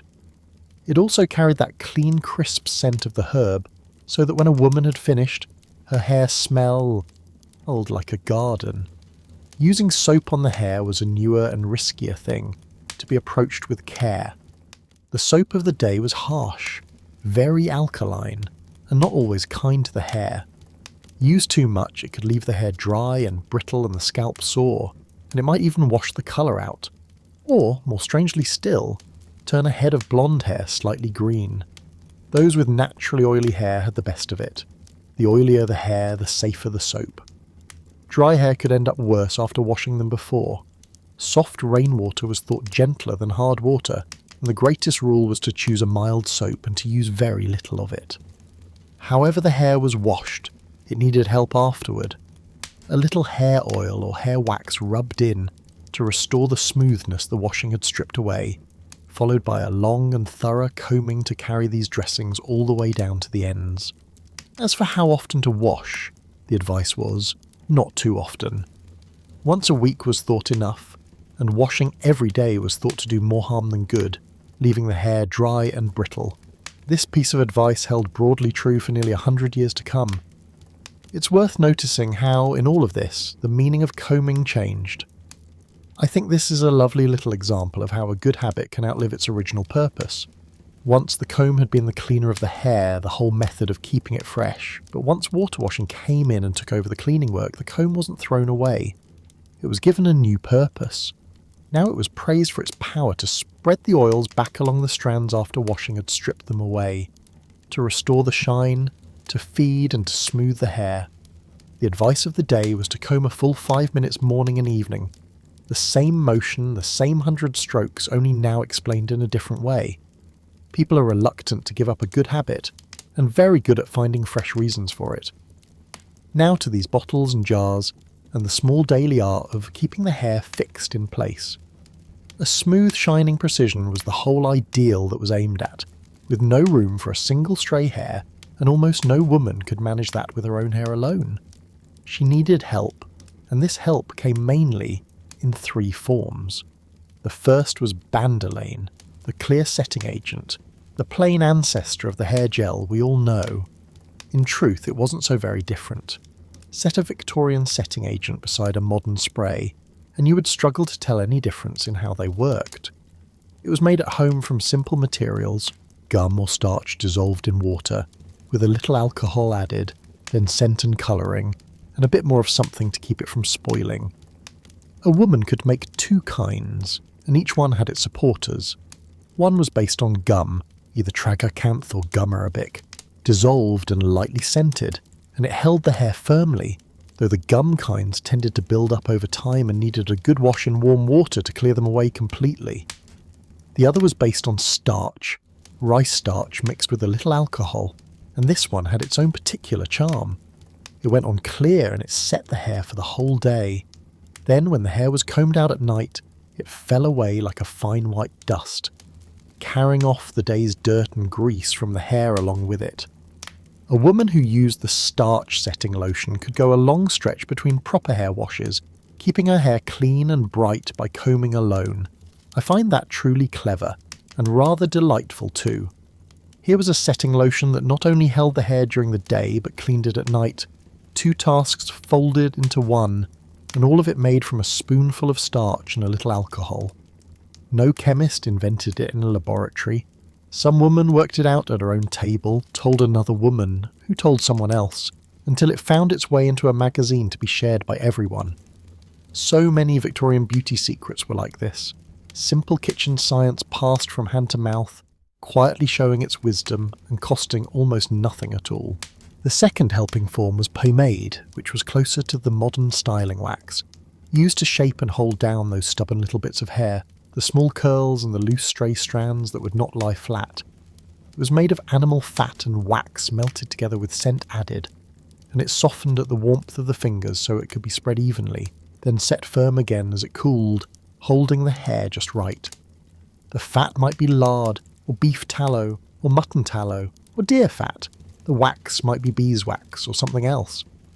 And scenting it was a delightful little matter in itself.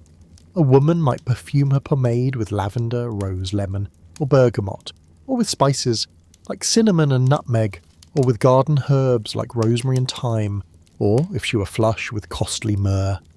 Everyone had her own favourite blend, the one that best tamed her hair, or that she could afford, or that simply smelled like herself. From the sheer number of these recipes, it's clear that the smell of a woman's hair mattered to her just as much as its appearance, and that each woman had her own preferred scent, as unique to her as her own handwriting. The third helping form was plain hair oil, lighter than pomade, sitting somewhere between a conditioner and a smoothing serum for frizz. It was mostly olive oil, scented and sometimes coloured, taken in a small amount and worked into the hair to give it shine. A little was enough, too much left the hair heavy and greasy, so a woman learned that exact tiny amount that suited her. With hair oil, pomade, clear setting lotion, and long faithful combing all working together, a Victorian woman could coax even difficult hair into that smooth, tidy, gleaming order that the age prized so highly. Then came the harder measures, meant for those who wanted more than just styling, and here the story turns a little more dangerous. Dyeing the hair was a worrying and risky business, and the magazines were full of warnings and unhappy stories. In fact, a woman could only reliably dye her hair one colour, and that was black, and usually the aim was not to change the shade but to cover the grey that the years had brought. The wish to hide it was real and pressing, because grey hair was read as a plain announcement of age, and the world was not kind about a woman's age. The guidebooks, even while warning against dye, understood the longing for it, and they filled their pages with cautionary tales of hair that had turned brittle, or fallen out, or gone some dreadful colour because a dye had failed. A woman weighing up whether to dye her grey had to balance the fear of growing old against the fear of the dye bottle itself. And neither fear was small. The earliest dyes contained lead mixed with boiling water into a paste, applied carefully at night while taking great pains to keep it off the skin, then wrapped in old cloth overnight, washed out in the morning in the hope of waking to a head of glossy black hair. It was expensive and it was not safe at all, because the lead in it was poison, though few people back then understood just how poisonous it was. Later there came a 2-bottle method, where one liquid was brushed on and left to work, and then a second one was rubbed in, which gave a better and slightly safer result. Even so, the colour might come out harsh and unnaturally dark, and the chemicals could still burn the scalp if a woman wasn't careful. The whole thing was corrosive and uncertain. Accidents were common. This was why so many women kept their distance from it and let the white hair grow. Removing unwanted hair was riskier still, and had to be spoken of in a low voice. There were preparations sold that promised to be rid of hair once and for all, or to spare a woman the bother of plucking, and that they worked by dissolving the hair away with a strong corrosive substance. The danger was plain. Anything that could dissolve hair could burn the skin it touched, and a careless hand could do itself real harm. Plucking had its own drawbacks too, leaving pores that were coarse, sore, and prone to inflammation. Most of the hair a woman wanted gone was on the face, chiefly the eyebrows, and now and then a faint shadow on the lip. For these, the gentler answer was a bleaching, softening paste made from mild kitchen things like lemon juice, rosewater, and ground almonds, spread on the skin and covered overnight with a little mask or plaster. In the last years of the Queen's reign, a brand new and expensive method appeared for the use of the rich alone, passing a tiny electric current through a fine needle to the root of each hair in turn. This treatment is still in use today, but it took many visits to a skilled operator, far beyond what any ordinary woman could manage at her own dressing table. Across all these harder measures, the dyes, the depilatory pastes, and the costly new electric needle, there was a pattern worth noticing. The gentlest and cheapest beauty tricks, the washes, the oils, and the homemade creams were open to almost everyone. But the most dangerous and costly measures were divided along lines of wealth. The poor woman who sold her hair took the most direct risk and did it for money. The rich woman who bought the newest treatment took a smaller risk and paid for the privilege. And the woman in the middle, wanting to cover her grey on a limited budget, was the one most easily tempted by the cheap lead-based household dye. And that was exactly where the most hidden and least understood danger lay. This beauty, even in its dangers, was ruled by the thickness of the purse. Looking at this whole row of jars and bottles, and their sometimes dangerous contents, what moves me most is how much a woman was willing to risk and how much labour she was willing to put in, just to get her hair to look, smell, and lie down exactly right. Most of it was harmless enough: the hair oils, the pomades, and the clear setting lotions made in the kitchen from herbs, fats, and land gums, a pleasure both to make and to use. Some of it, the dye foremost among them, carried real danger, and the women who used it only half understood that. Running through all of it was the same thread of personal care. The particular scent a woman chose, the exact amount of oil that suited her, the recipe she swore by that her neighbour turned up her nose at. None of these were grand things. They were the small, patient, private arts of the dressing table, learned young and kept for a lifetime. And in all of it, what I think about most is the smell. A woman's hair, dressed with the pomade she chose, would carry her own particular scent: lavender, rose, or thyme, faint but lasting, unchanged day after day. It was the mark by which those close to her knew her without looking. A child nestling against its mother's hair would breathe in that scent and remember it forever. The fashion plates said nothing of this at all, and yet it may be the tenderest point in the whole affair. A woman's daily grooming left a smell in the air around her, and that smell would be treasured long afterward by the ones who loved her. Harriet needed none of the harder measures this morning. Her hair was still its own colour, needing no dye, and it was already combed and tucked into its net, holding nicely. She rubbed the faintest touch of pomade into one stray lock by her temple. Just one lock, and no more. Then she set the little pot back in its place among the other bottles, and the row was whole again. The comb was laid down. The task was done. The bottles stood quietly in a row, ready for tomorrow, each in its place. With her hair finally seen to, Harriet turned to the one question this morning that she had not yet settled. Those little patterned pots at the corner of the table, and whether she was going to use them at all. At one corner of the dressing table stood a few small pots that Harriet had not touched yet, and perhaps would not touch at all. Inside them were loose powder, a touch of colour, and a soft, pale cream. For a Victorian woman, whether or not to use them was by no means a trivial or simple thing. In fact, it was one of the most troubling questions of the whole morning, wrapped up in worry, warning, and silent judgment. To paint or not to paint? That was the silent question of this early morning. Among the many matters of a lady's grooming, few could divide opinion quite so sharply. Here, a woman found herself caught in a difficult bind hard to escape from. On one hand, she was expected to look pleasing to the eye. She must never appear unkempt. Wives were bluntly told that their looks helped keep their husbands content at home. A pleasant face could bring joy to every man it met. Neglecting your appearance was almost a small dereliction of duty, but on the other hand, she must never be caught dressing up too deliberately.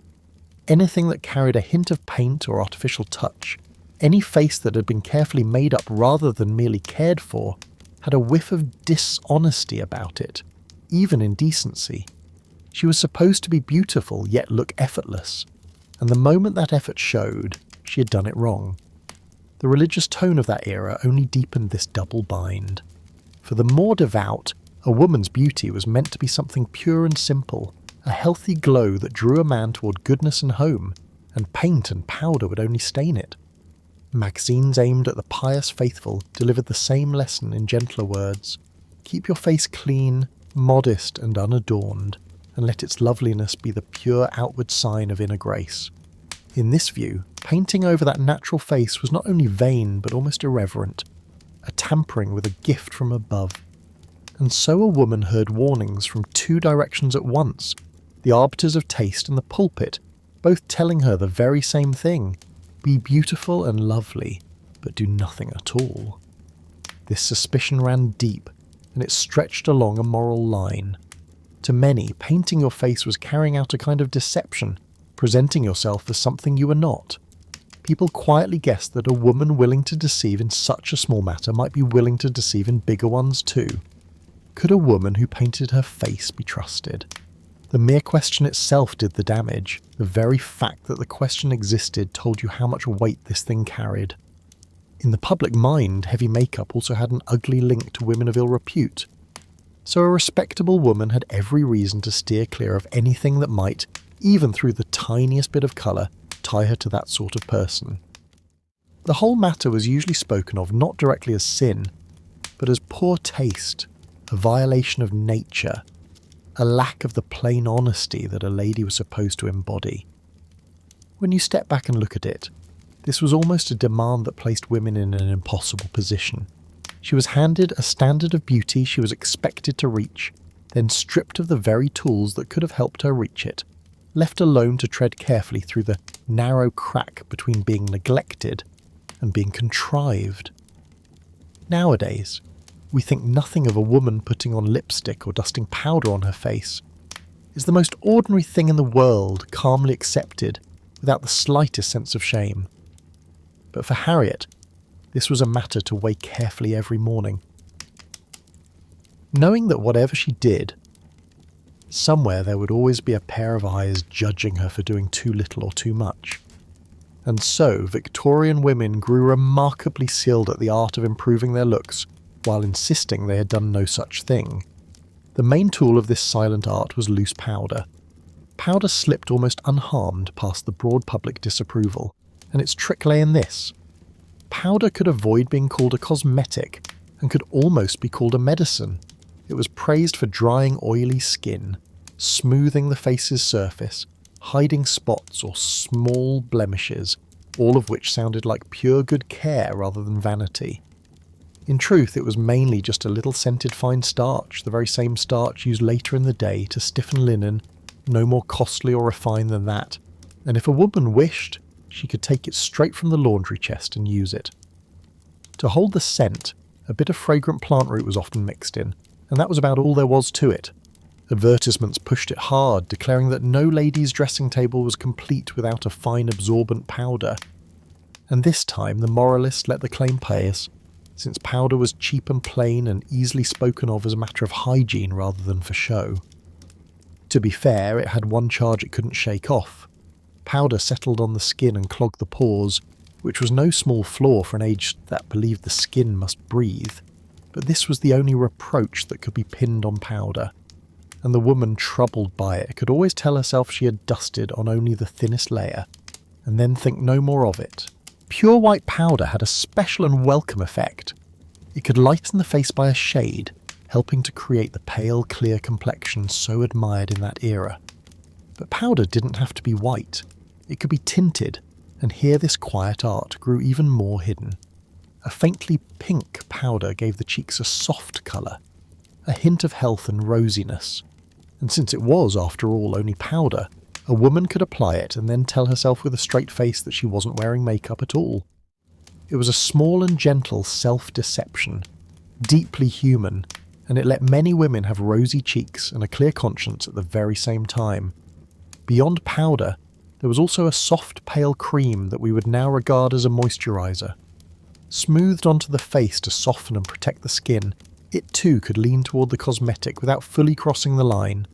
Apply a little cream, then dust an even layer of powder over it, and this gave a woman a smooth, refined, faintly pale face, looking cared for and composed, while she could call every step merely tending to her skin. Paleness was half the whole point. Cream and white powder together made the face a shade lighter than its natural tone. And as we've seen, that pale whiteness was the very heart of the admired look. A pale, smooth, even face spoke of nobility, of a life kept far from sun and wind and weather. And a woman could reach her end with nothing more suspicious than cream and a little starch. It was the simplest, safest, and most respectable step across that line. A step so gentle that most refused to admit that it was a step at all. Then came the real colour, the rouge for cheeks and lips. This was the boldest step, and a careful woman would either not do it at all, or if she did, do it very lightly. The clever ones would make it themselves. Homemade colouring had one great advantage. You knew exactly what had gone into it. The safest colours came from plants and certain small beetles, gentle sources long used to dye food and faces, drawing red from crushed beetles or plant roots and working it into a pigment. A woman could make coloured powder by soaking this dye and letting it dry on fine chalk, then dabbing it gently onto the face with a small cotton pouch. She could also work the same pigment into fat and wax to make a softer coloured pomade, more like a modern lip gloss, spread onto the lip and cheeks with a fingertip. Or she could use the cleverest method of all, soaking small squares of gauze in strong colour and then drying them so that a light rub of the cloth on the skin left the faintest natural blush. The aim of all this was always to look as though no colour had been used at all, applied so thin and light that it seemed to be nature's own handiwork. And this was where all the difficulty lay, because colouring was itself an art, and a merciless one at that. A tiny bit too little, and it had no effect at all. A tiny bit too much, and the woman's face took on the doll-like, wildly false flush that gave the whole thing away, drawing every disapproving eye. To lay on colour so it didn't look painted took a careful hand and plenty of practice, judging the strength of the colour, applying it in the faintest degree, blending it into the natural skin at the edges. It was easy to get wrong, and the woman who got it wrong was worse off than the woman who wore no colour at all. For those unwilling to make it themselves, a small number of ready-made colours could be quietly ordered from an apothecary or by mail. Though guidebooks kept frowning on it, by the end of the century the amount of ready-made colour was still slowly rising. The demand had always been there. It had simply learned to keep quiet. What brought the real danger was the bought colour, not the homemade kind. And here a word of warning must be added. Many of the ready-made colours sold got their brightness from minerals and metals, including lead, and sometimes the very poisonous metal that women of Queen Elizabeth's court had used to make up their faces centuries before.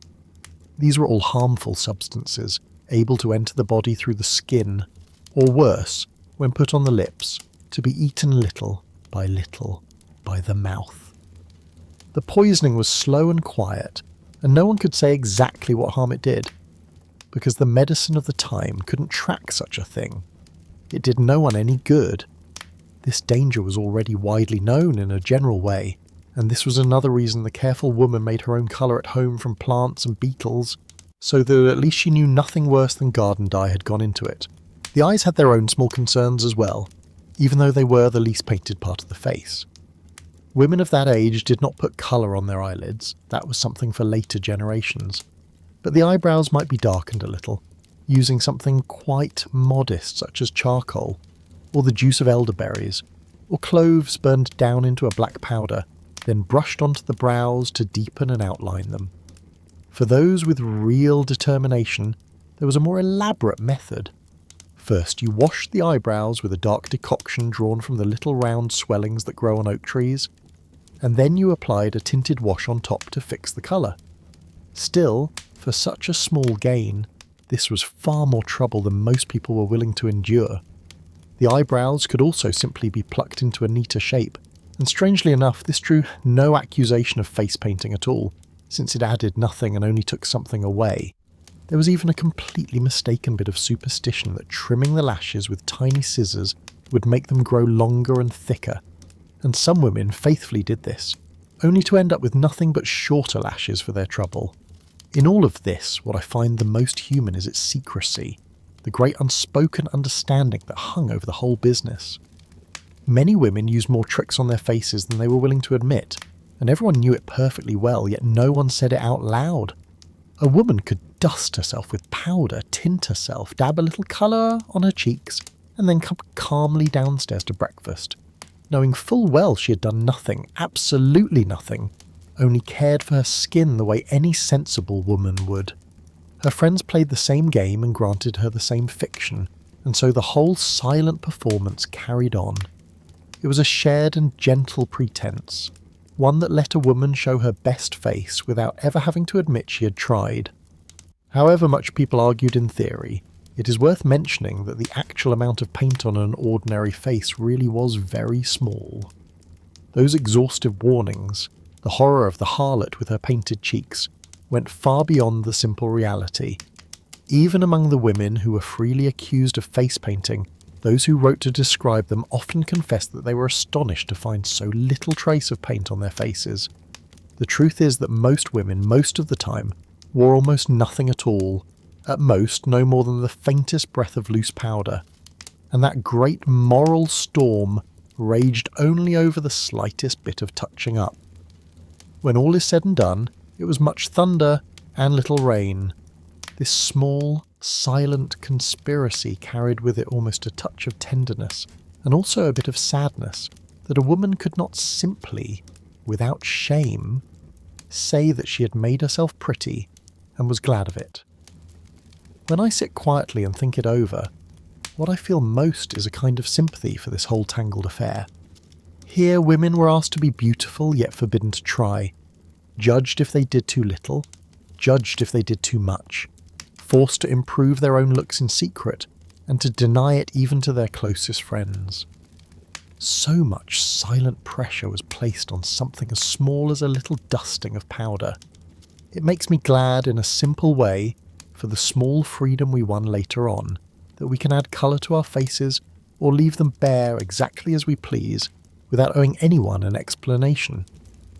There were always some who used nothing at all, whether out of conviction or out of a lack of money, and they held their heads high because of it.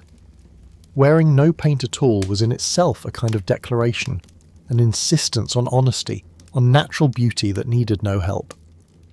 The poor woman who could not afford cosmetics found here an unexpected little comfort, because in the matter of wearing no paint, she was doing exactly what the moralists praised most, and felt that in this at least she was equal to any powdered lady. The plainest face washed with cold water, and kept just as nature made it, could carry a quiet pride that no colour could ever buy. It is worth noting that all these burdens fell only on women. No man weighed such questions before his mirror in the morning. No man worried about being called false because of the state of his face, or about others reading his honesty from his complexion. It was a burden laid only on one sex, an endless narrow reckoning of how much was too much and how much was too little, and a woman carried it every single day of her life, with no choice in the matter. It was simply a part of being a woman in that age, one more of the many silent weights. This morning, Harriet did what she did on most mornings. She dusted the very lightest layer of powder onto her face to take away the shine and smooth the surface. And then she told herself, as every woman told herself, that this was not paint, only a good bit of skincare. Perhaps there was the faintest hint of colour as well, so light it could hardly be named. That was all, like a single breath and beyond naming. The little pots were put back in their corner, most of them unopened, their lids still on. They would very likely stay that way tomorrow, and the day after too. Once again she'd walk that narrow line, just as she did every day. And then, just as she did every day, she came down on the side of restraint, which for a woman of her standing was the safest place to be. With that question settled, the morning had only one last small grace remaining.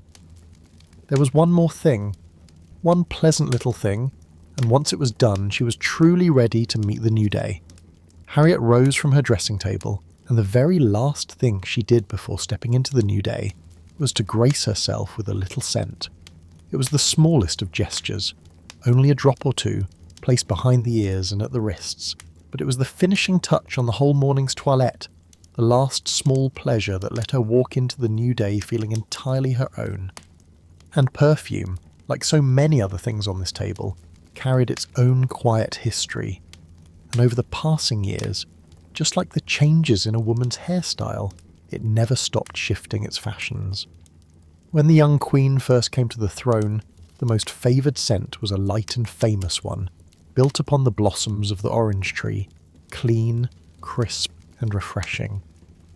It had come into fashion long before, first belonging only to fashionable men, and only later becoming suitable for both men and women alike. Rather than a true perfume, it was more of a scented water, diluted and therefore cheaper too, and it could be placed not only on the skin but on a handkerchief or a glove. Anywhere a touch of freshness was wanted. This is a perfume still made today, so anyone curious to smell the fashionable air of those early years need only go looking, and they will have their wish. That early cologne was a thing of many uses. A woman could use it freely. A few drops on a handkerchief tucked into a sleeve would sweeten the air around her all day long, and could be held to the nose for a sniff when needed. A dab on the gloves had the same effect. It cut cleanly through the heavy smells of the streets and the crowds, and because it was diluted and cheap, people could use it generously, which one could never do with a truly expensive perfume.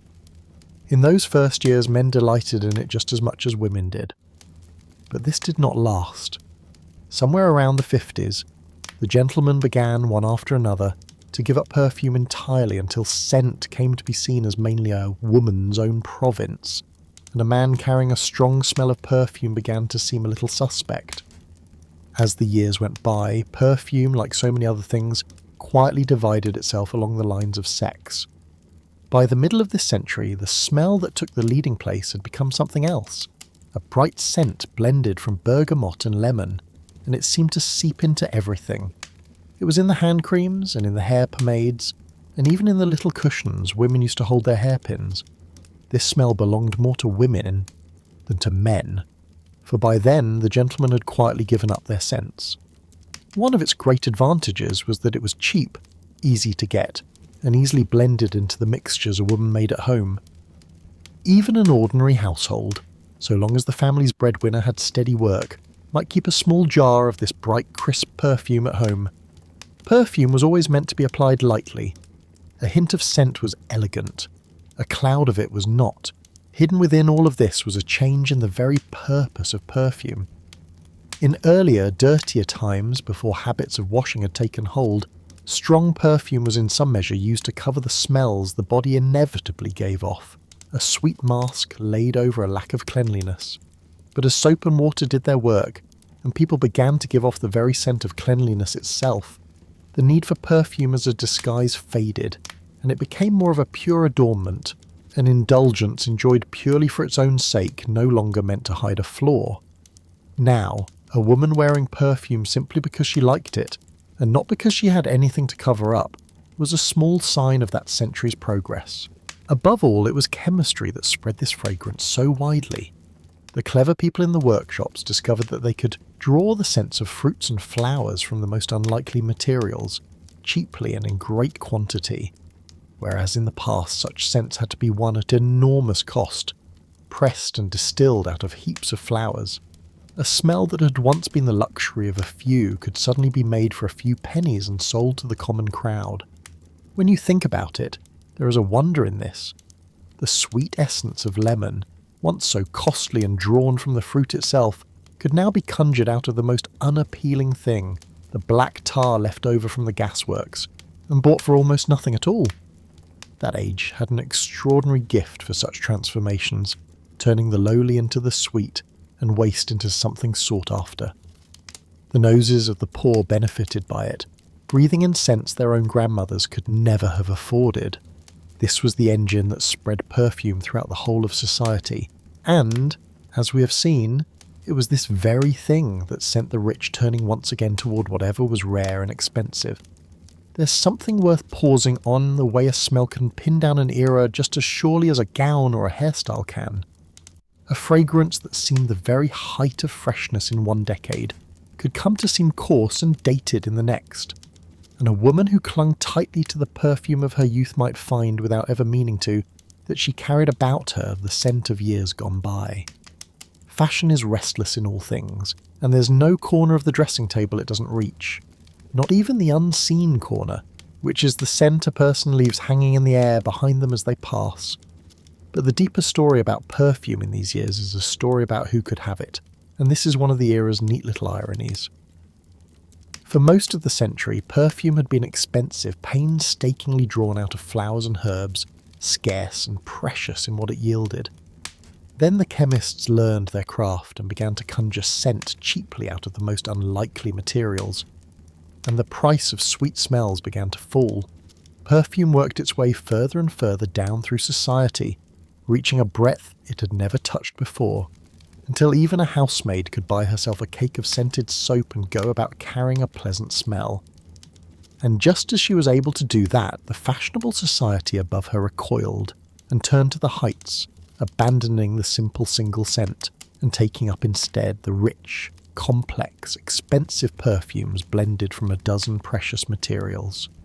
These perfumes were made deliberately costly so that the smell of wealth could once more set itself apart from the smell of everyone else.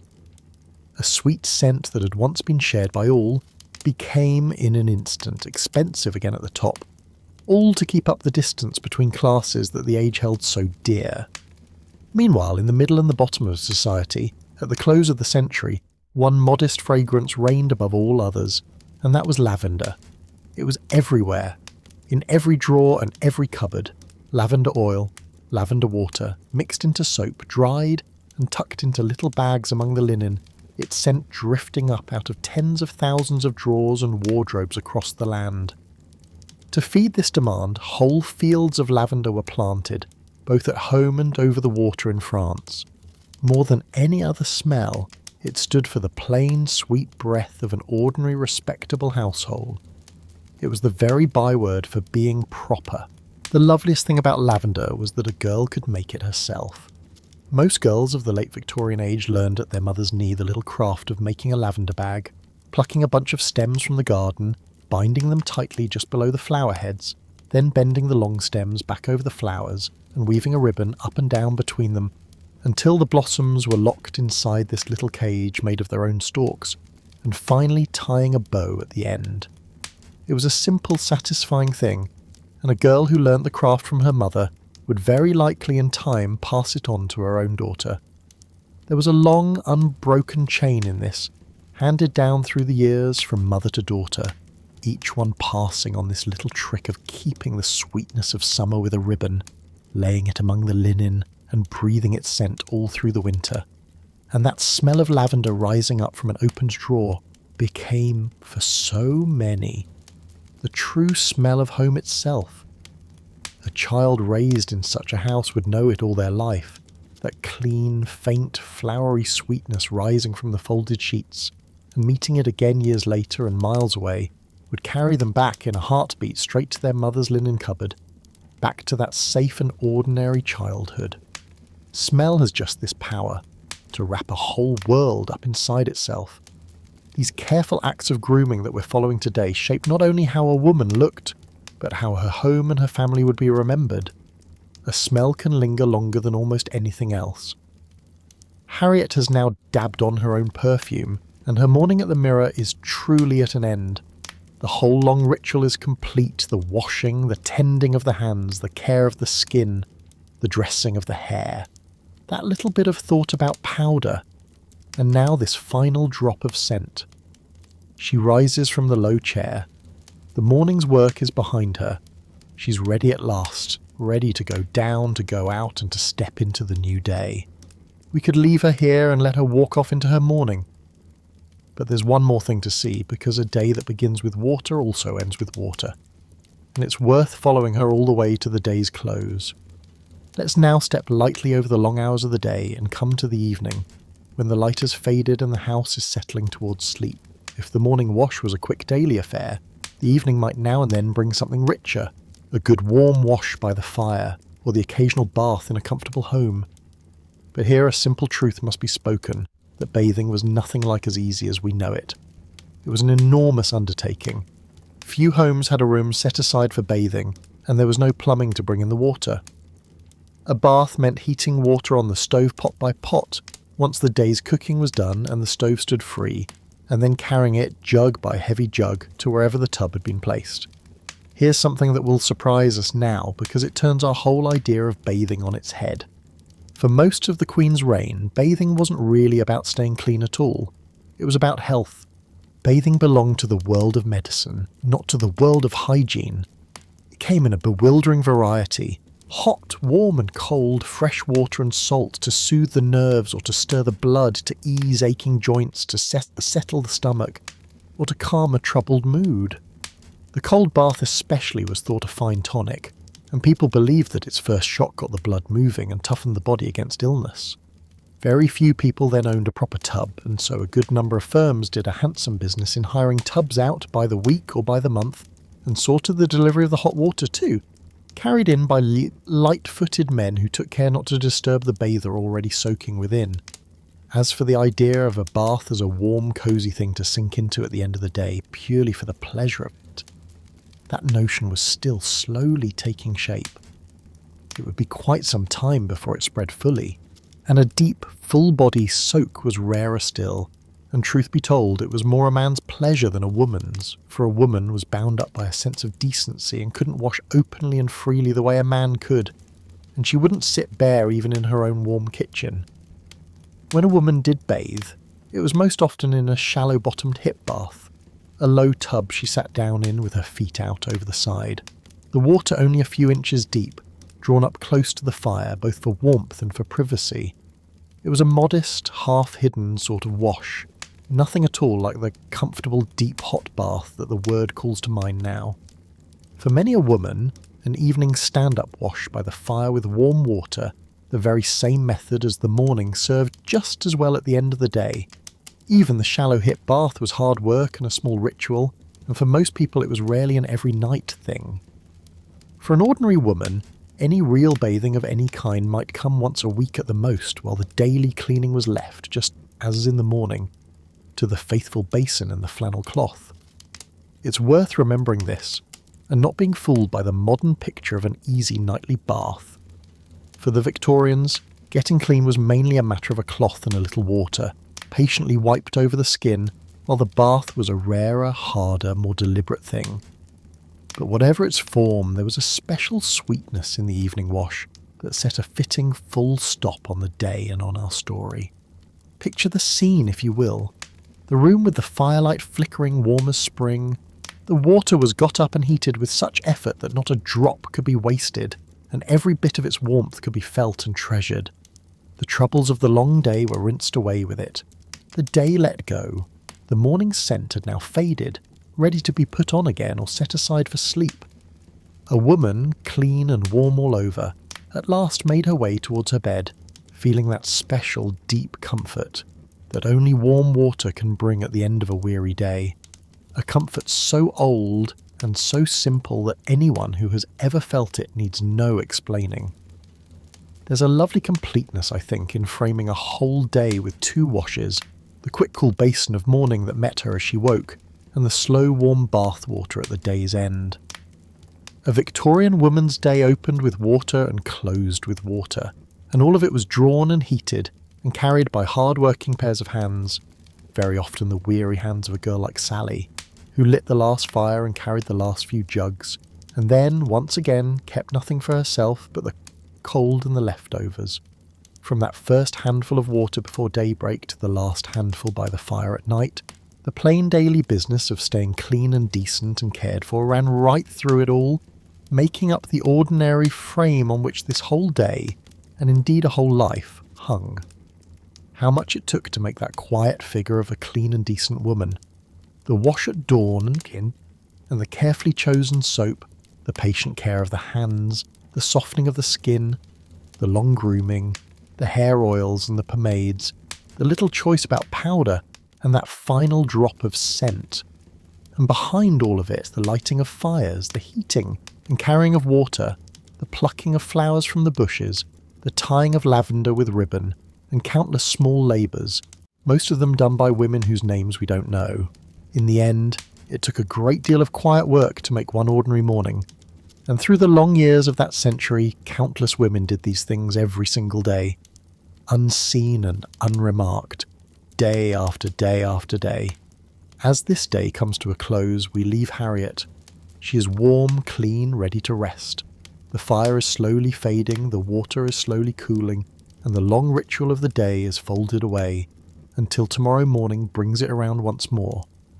This was only washing, grooming, and the small daily care she gave to herself.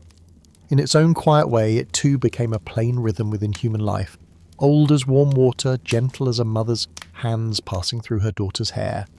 The candle is almost out. The day is done. The room grows quiet. In a warm and slowly darkening room, a woman who is clean, well cared for, and at peace within finally lets herself drift down into sleep.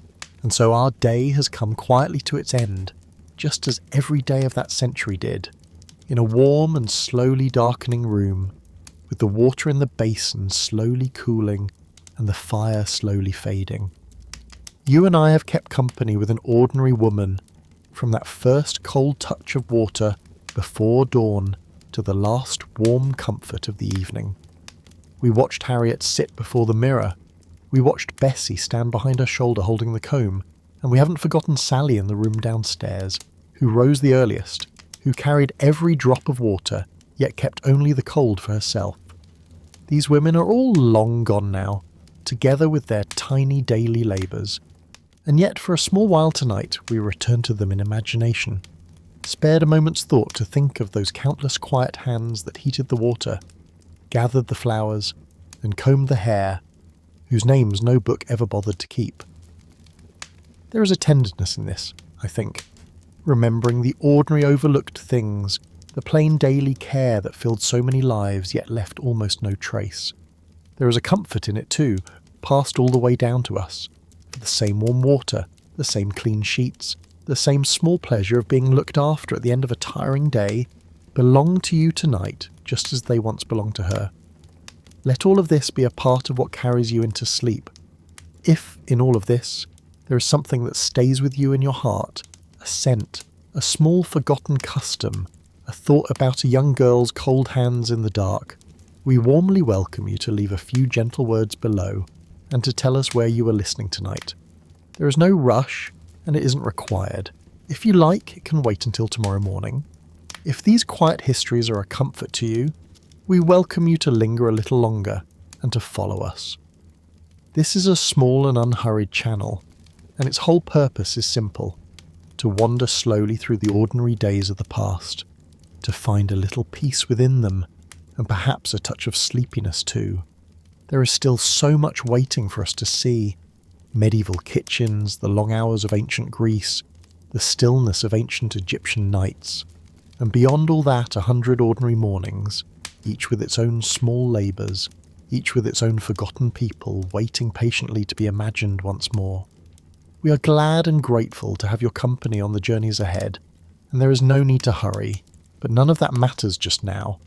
Right now there is only the warmth around you and the stillness that is slowly settling over the night.